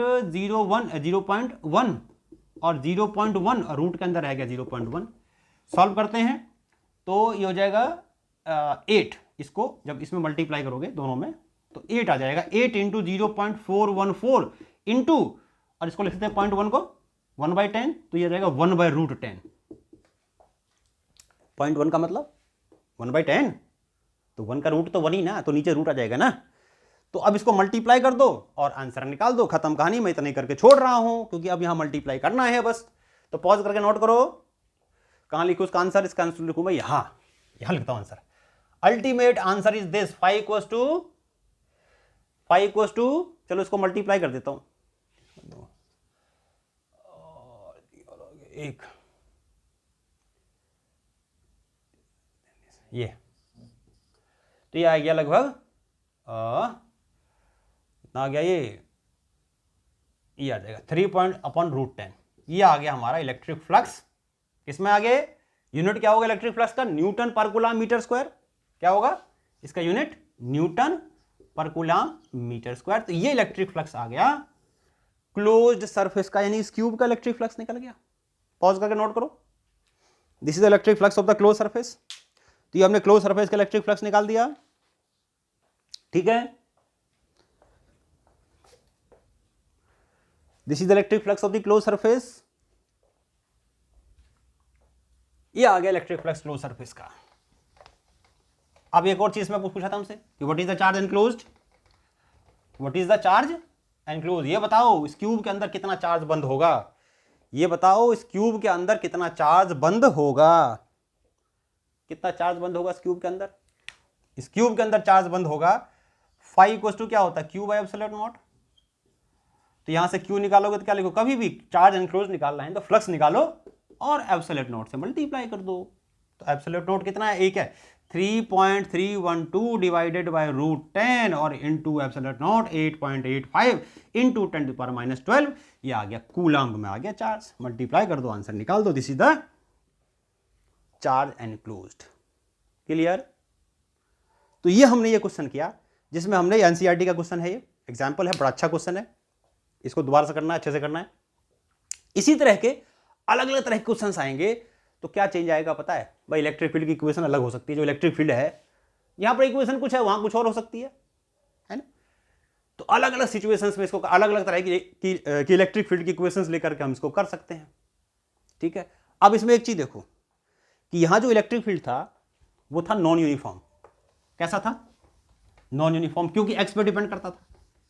एक्स की वैल्यू अलग अलग थी तो इलेक्ट्रिक फील्ड अलग अलग था, और वाई और जेड के तो था ही नहीं, लेकिन जिसके अलोंग था वो भी तो एक्स पे डिपेंड करता था ना।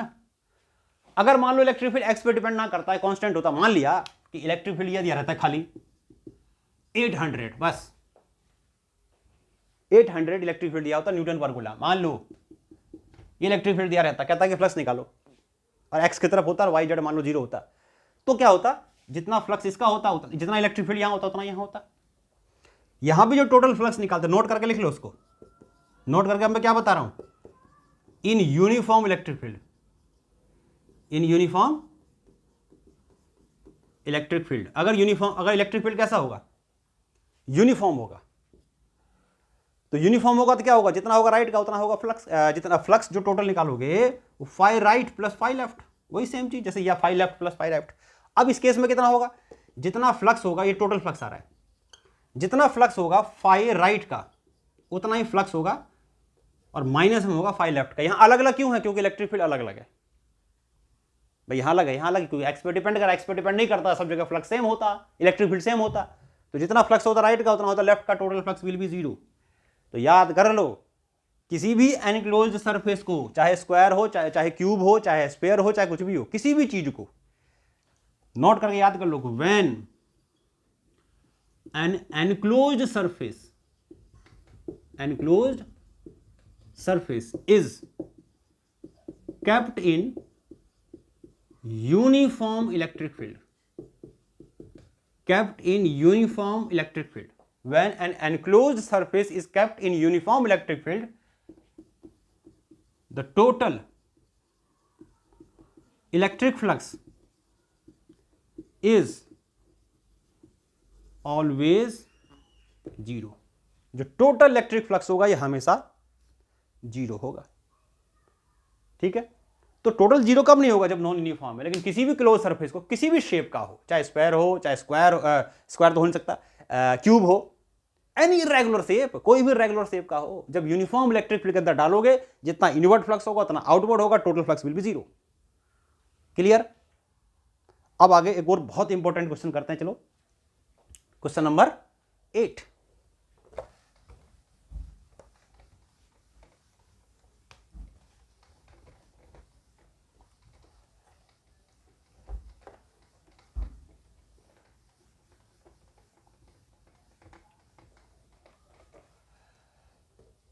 क्वेश्चन नंबर 8 या 9 जो भी है करते हैं। देखो क्या कहता है, देखो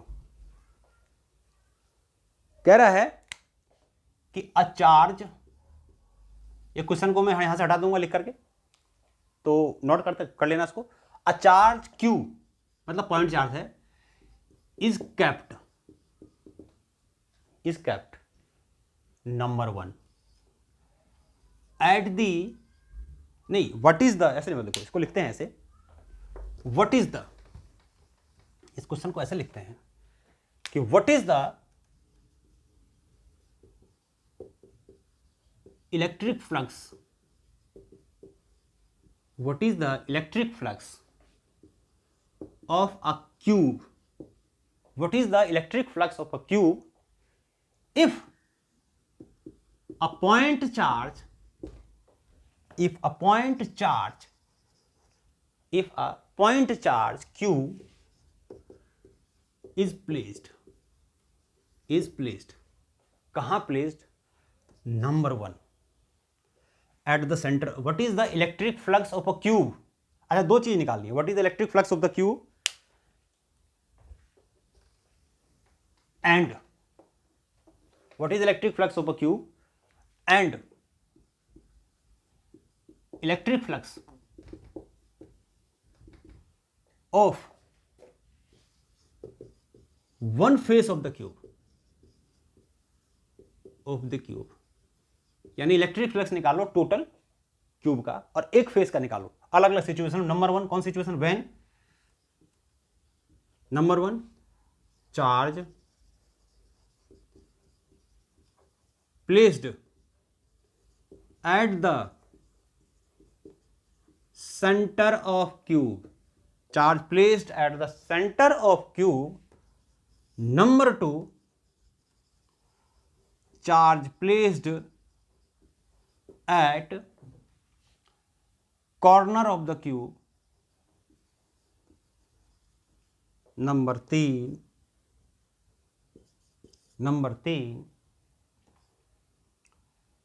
charge placed at the middle of one of the edge of cube. किसी एक एज पे रखा है. चौथी चीज one of the edge of the cube, और चौथी चीज charge at the center of one of the face of cube. Charge is placed at the center of the one of the face of cube. One of the face of cube. Charge is placed at the center of the one of the face of cube. तो इन cases में हमें इसका electric flux निकालना है. अब देखो करते हैं अलग अलग. क्या क्या निकालना है. एक तो टोटल इलेक्ट्रिक फ्लक्स निकालना है क्यूब का, ठीक, और हर एक फेस का निकालना है कि इलेक्ट्रिक फ्लक्स कितना होगा पूरे क्यूब का और एक फेस का. सभी केसेस में चार्ज को अलग अलग लोकेशन पे रखा है. चलो जिसको पॉज करके नोट करो.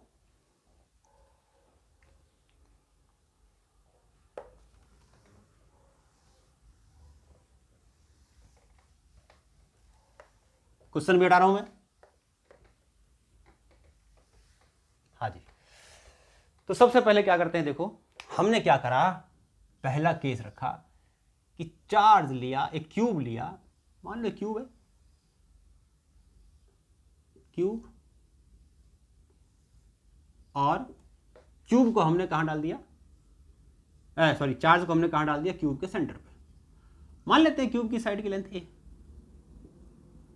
इलेक्ट्रिक फ्लक्स निकालना है, क्या करना है, सब कुछ दिख रहा है सामने. चार्ज सेंटर पे है और एनक्लोज्ड है, तो electric flux of the cube,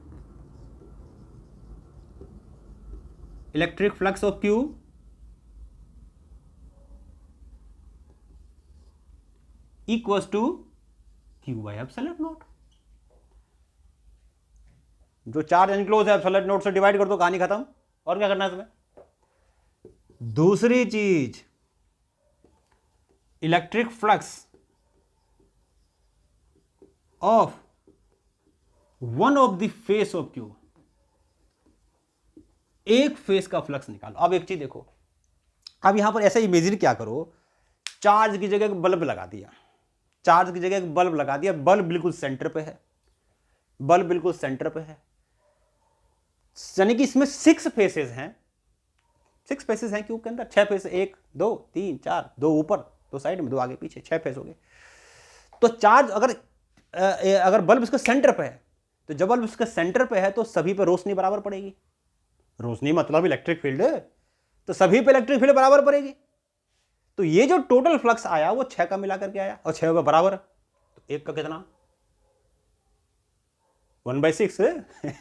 तो electric flux of one face will be, total flux मान लो इसका 5 निकला, तो टोटल फ्लक्स का 1/6.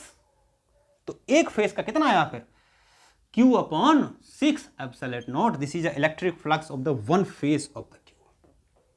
क्लियर. ये निकाल दिया। आगे बढ़ते हैं, समझ में आ गया, इसकी कहानी खत्म, समझ में आ गया होगा।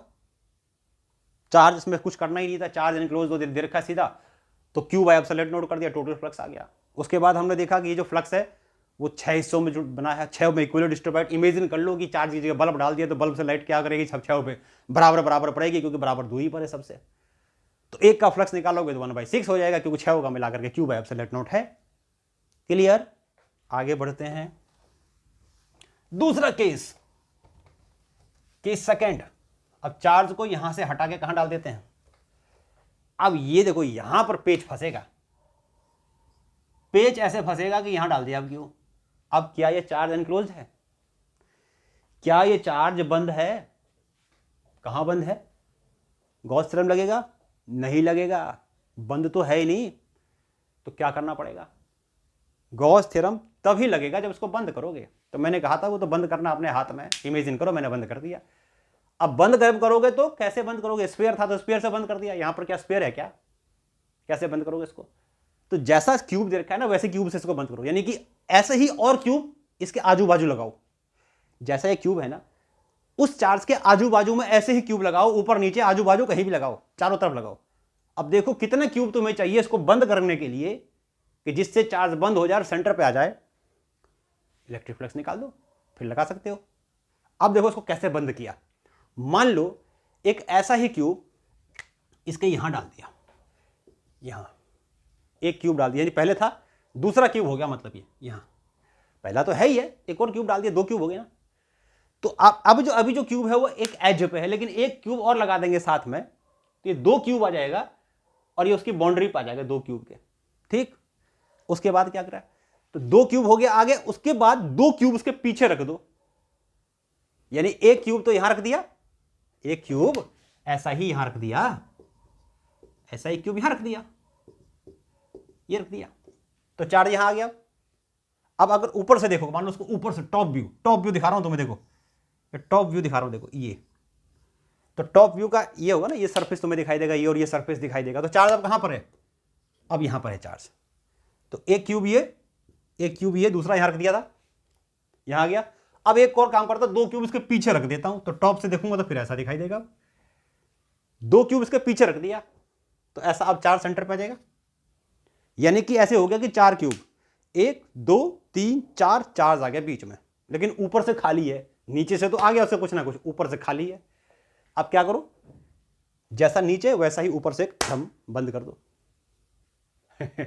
यानी कि 4 क्यूब नीचे, 4 क्यूब ऊपर रख दिया, तो अब बड़ा क्यूब बन गया ये। अब इसको बड़ा क्यूब बताओ कैसे बनेगा, देखो ये एक बड़ा क्यूब बन गया, ये एक बड़ा क्यूब बन गया, और इस बड़े क्यूब के सेंटर पे आ गया अब चार्ज।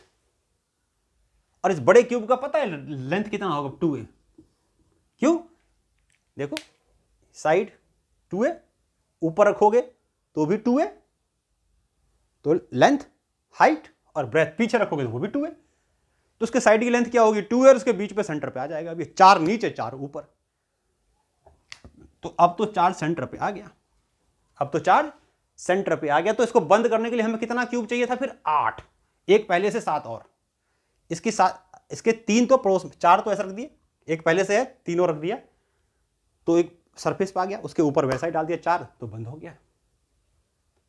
तो अब जो इलेक्ट्रिक फ्लक्स इस बड़े वाले का होगा कितना होगा, यानी वी रिक्वायर, पहले लिख देंगे, देखो वी रिक्वायर, समझ में आ गया 8 कैसे चाहिए। तो we require 8 cubes to enclose charge. ठीक है, तो बड़ा वाला भी एक क्यूब बन गया जिसमें 8 क्यूब से मिलकर के बन गया वो, ठीक है ना। अब उसके बाद इलेक्ट्रिक फ्लक्स किसका हो, कितना होगा उसका, क्योंकि अब तो ये बंद है, बड़े वाले इससे बंद नहीं, इससे बंद है। तो electric flux of bigger cube, Q by epsilon not. ठीक, क्यू बाय एप्सिलॉन नॉट इसका आया, इसका नहीं आया, इस बड़े वाले का, जिसकी साइड 4 नीचे 4 ऊपर, जो बड़ा वाला क्यूब बना उसका इलेक्ट्रिक फ्लक्स है। क्यू बाय एप्सिलॉन नॉट हमें निकालना है एक का, तो क्योंकि 8 का है क्यू बाय एप्सिलॉन नॉट, तो electric flux of one smaller cube, कौन सा स्मॉलर क्यूब? जिसके कॉर्नर पे रखा है, किसी का भी 1/8 times of Q by epsilon not, यानी 1/8 टाइम्स हो जाएगा, क्योंकि ये 8 का है, ये 8 का है, 8 क्यूब्स का है कि सेंटर पे आया ये, तो एक का तो 1/8 हो गया ना। तो ये आ गया इलेक्ट्रिक फ्लक्स ऑफ दी इस क्यूब का इलेक्ट्रिक फ्लक्स। इसको मिटा रहा हूं यहां से। ये इलेक्ट्रिक फ्लक्स किसका आया? पॉज करके नोट कर लेना सारे। ये इलेक्ट्रिक फ्लक्स किसका आया? इस एक क्यूब का आया। ये इलेक्ट्रिक फ्लक्स किसका आया? एक क्यूब का आया। इसके आजू बाजू में कितने क्यूब रखने पड़े? इसके आजू बाजू में हमें 7 और रखने पड़े, इसको मिलाकर के हो गया 8, तो 4 नीचे 4 ऊपर, सेंटर पे आ गया क्यूब, ये चार्ज ये। तो पूरे का क्यूब एप्सिलॉन नॉट, एक का हो गया 1/8 क्यूब। अब निकालना है एक फेस का। अब एक चीज देखो, अब एक चीज देखो, ये जो क्यू है, अब निकालना है वन फेस का electric flux of one face, electric flux of one face. एक फेस का इलेक्ट्रिक फ्लक्स निकालोगे तो क्या होगा? देखो, जब एक फेस का इलेक्ट्रिक फ्लक्स निकालोगी तो इलेक्ट्रिक फील्ड, देखो ध्यान से, इलेक्ट्रिक जब निकलेगा तो इस वाले फेस के पैरेलल होगा। और ध्यान रखना, इलेक्ट्रिक फील्ड तभी होता है फेस का जब उसमें से पास करेगा। भाई ये फेस है, इलेक्ट्रिक फील्ड जब पास करेगा तभी तो फ्लक्स होगा। अगर ये फेस के पैरेलल होगा इलेक्ट्रिक फील्ड तो पास थोड़ी करेगा। तो जो ऊपर वाला छत है, उस इस चार्ज से इलेक्ट्रिक फील्ड निकलेगा, वो छत के पैरेलल होगा। दूसरी चीज, जो ये वाला है इसके भी पैरेलल होगा इलेक्ट्रिक फील्ड, यानी जो इलेक्ट्रिक फील्ड निकलेगा ये इसके भी पैरेलल होगा, यानी कि इधर वाली दीवार के। और साथ में जो पीछे वाली दीवार है उसके भी इलेक्ट्रिक फील्ड पैरेलल होगा। या ऐसे मानो, ये चार्ज जितने फेस से कनेक्टेड है, ये चार्ज जितने फेस से कनेक्टेड है, ये चार्ज जितने फेस से कनेक्टेड है, ये चार्ज कौन कौन से फेस से कनेक्टेड है? ये वाला फेस है ना, ये वाला फेस और ये वाला फेस। इन चारों फेस से इलेक्ट्रिक फील्ड ये चार्ज कनेक्टेड है। तो इन तीनों के, इसके भी इलेक्ट्रिक फील्ड पैरेलल, इसके भी इलेक्ट्रिक फील्ड पैरेलल, इसके भी पैरेलल। और पैरेलल इलेक्ट्रिक फील्ड कभी सरफेस से पास नहीं करता है, तो इन तीन का तो फ्लक्स होगा ही नहीं। यानी जिस सरफेस के इलेक्ट्रिक फील्ड पैरेलल है उसका तो फ्लक्स होगा ही नहीं, तो बाकी तो तीन ही फेस बचे। तो यानी जो टोटल इलेक्ट्रिक फ्लक्स होगा वो बाकी तीन सरफेसेस के होगा। तो क्या कहेंगे कि electric field will be parallel to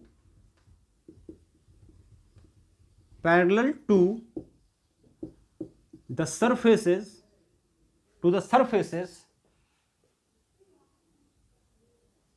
at the corner of which charge placed। तो किसके कॉर्नर पे चार्ज प्लेस्ड है? इसके कॉर्नर पे भी है, इसके कॉर्नर पे भी है और इसके कॉर्नर पे भी है। तो किसके कॉर्नर पे नहीं है? एक तो ये वाले के कॉर्नर पे नहीं है, इसके सामने पड़ेगा। मान लो बल्ब है तो इस बल्ब की रोशनी कहां पड़ेगी? इस वाले पे पड़ेगी, इस वाले के पड़ेगी और किस पे पड़ेगी? और मतलब इस वाले पे पड़ेगी, एक सामने वाली पे पड़ेगी और ये नीचे जो बॉटम पे पड़ेगी। तो तीन पे तो पैरेलल हो गई, तीन पे पड़ी, तो एक का इलेक्ट्रिक फ्लक्स कितना होगा? Therefore electric flux of one face, यानी कि 5 फेस लिख देता हूं, 5 one face will be 1/3 times of Q by 8 epsilon not. क्योंकि एक क्यूब का क्यू बाई 8 एप्सिलॉन नॉट, तो क्योंकि ये जो फ्लक्स होगा वो सिर्फ 3 फेसेस में डिवाइड होगा, बाकी 3 के तो पैरेलल इलेक्ट्रिक फ्लक्स तो है नहीं उसका। तो कितना हो जाएगा उसका? Q/24 epsilon naught. ये आ गया 5 वन फेस का। इस केस में एक फेस का फ्लक्स आ गया, एवरेज निकालेंगे तो समझ में आ गया। तो जो फेस का एज इस चार्ज से कनेक्टेड है उसके इलेक्ट्रिक फील्ड पैरेलल होगा, यानी 3 फेस हो गए, उससे इलेक्ट्रिक फील्ड पास नहीं होगा। बाकी 3 का होगा तो एक का क्या हो जाएगा फिर? 1/3 ऑफ द टोटल, यानी कि Q/8 एप्सिलॉन नॉट। क्लियर है? पॉज करके नोट करो। अब आ जाओ आगे, नेक्स्ट केस। अब कहां डालते हैं? यानी कि इन सभी केसेस में हमें चार्ज को बस बंद करना है, फिर टोटल निकालना है, फिर एक छोटे वाले का निकालना है, उसके बाद एक फेस का निकालना है। बस बंद किया, फिर उससे एक छोटे वाले का देखना है कितने क्यूब में डिवाइड होगा, तो एक का आ जाएगा, उसके बाद वन फेस का निकालेंगे, देखेंगे इलेक्ट्रिक फील्ड पहले किस किस के पैरेलल है उसको हटा देंगे, बाकी का होगा। ठीक है। तीसरी चीज, तीसरा कौन सा केस बताया? चार्ज कहां है? Charge at center of one of the edge, center of the one of the edge, मतलब ये क्यूब है और चार्ज को एक एज के सेंटर पर डाल दिया, मान लो यहां डाल दिया क्यों। अब क्या करोगे?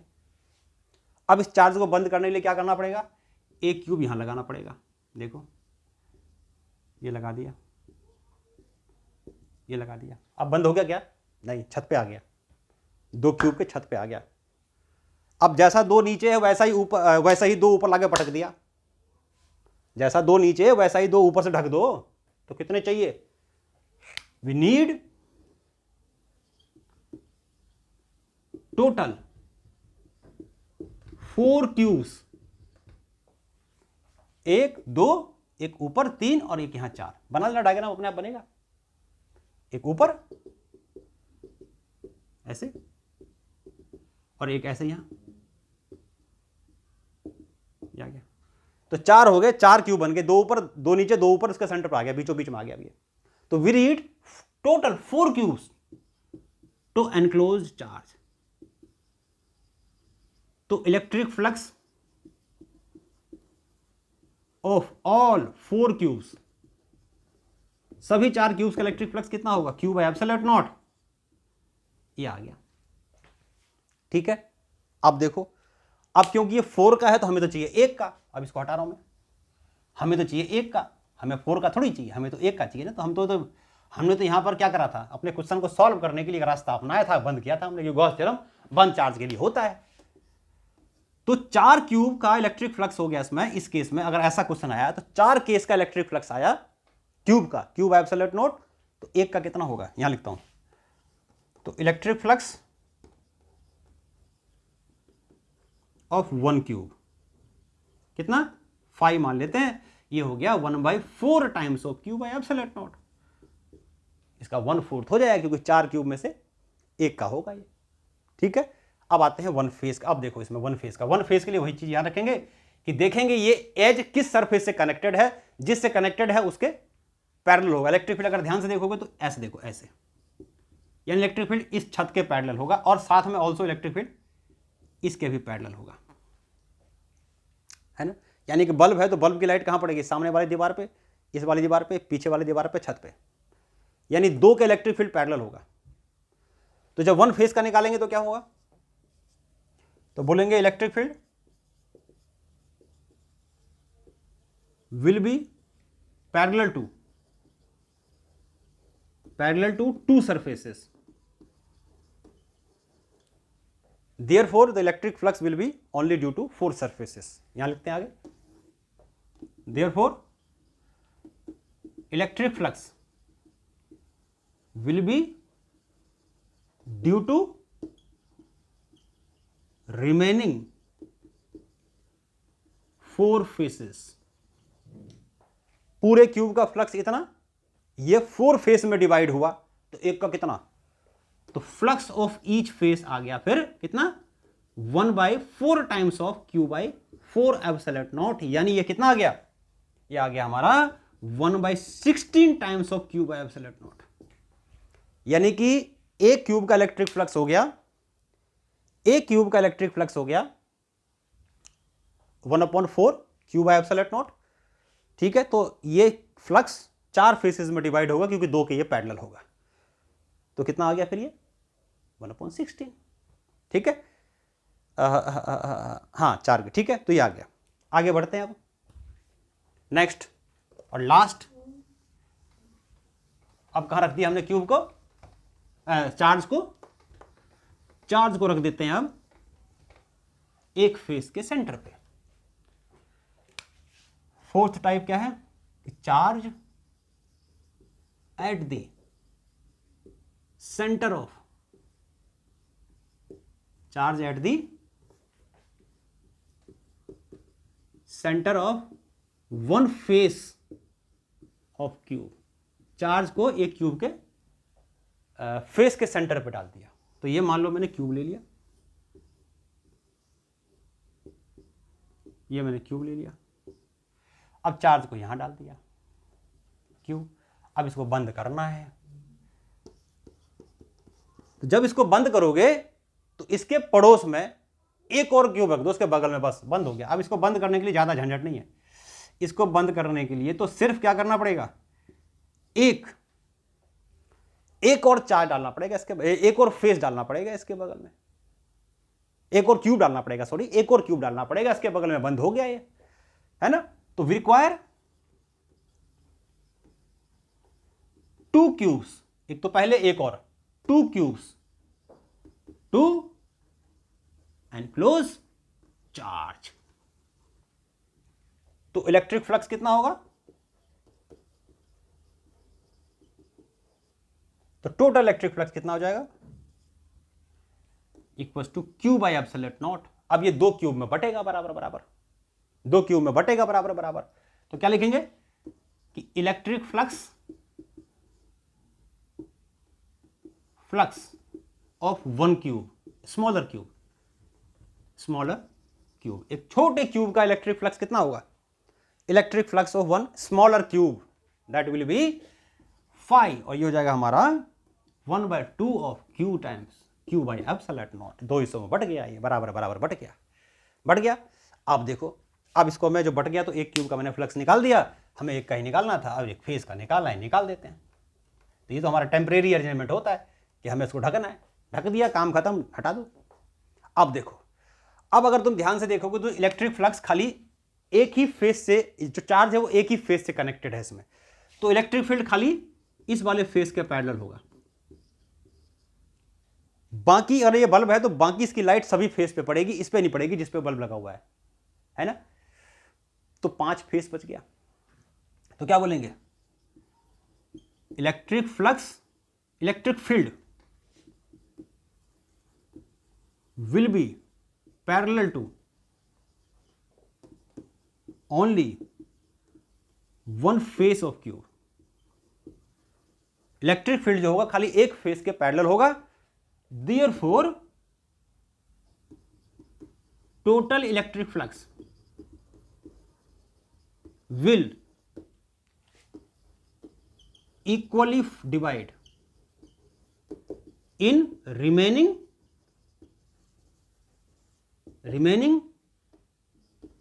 5 faces। electric flux will be divided into remaining 5 faces। तो यहां लिख देते हैं साइड में। तो therefore phi of one phase, एक फेस का फ्लक्स कितना होगा, phi of one phase will be, जो इसका इलेक्ट्रिक फ्लक्स आया 1/2 क्यू बाई एप्सिलॉन नॉट, इसका 1/5 टाइम्स कर दो Q/2 एप्सिलॉन नॉट का। ये कितना आ गया फिर, ये Q/10 एप्सिलॉन नॉट, ये फाई आ गया एक फेस का, Q/10 एप्सिलॉन नॉट। क्लियर है, यानी कि टोटल इलेक्ट्रिक फ्लक्स हो गया 2 में बटा, तो एक का हो गया 1/2 क्यू बाई एप्सिलॉन नॉट। बाकी हमने देखा कि इलेक्ट्रिक फील्ड एक ही फेस पे है, एक ही फेस के पैरेलल है, बाकी से तो इंटरसेक्ट करेगी, तो बाकी 5 का होगा, तो एक का कितना हुआ फिर 1/5 हो गया, एवरेज निकाल दिया। तो Q/10 एप्सिलॉन नॉट, ये इलेक्ट्रिक फ्लक्स आ गया। तो ये आज का थोड़ा हमारा लंबा लेक्चर था, क्योंकि टॉपिक भी बहुत इंपॉर्टेंट था। तो ये आज हमने गॉस थ्योरम और गॉस थ्योरम से रिलेटेड हमने कुछ क्वेश्चंस किए, बहुत इंपॉर्टेंट क्वेश्चंस किए। नेक्स्ट लेक्चर में हम कुछ और चीज करेंगे, गॉस थ्योरम को यूज करेंगे और जगह पर। तब तक के लिए पढ़ते रहो, पढ़ाते रहो। Tata bye, see you.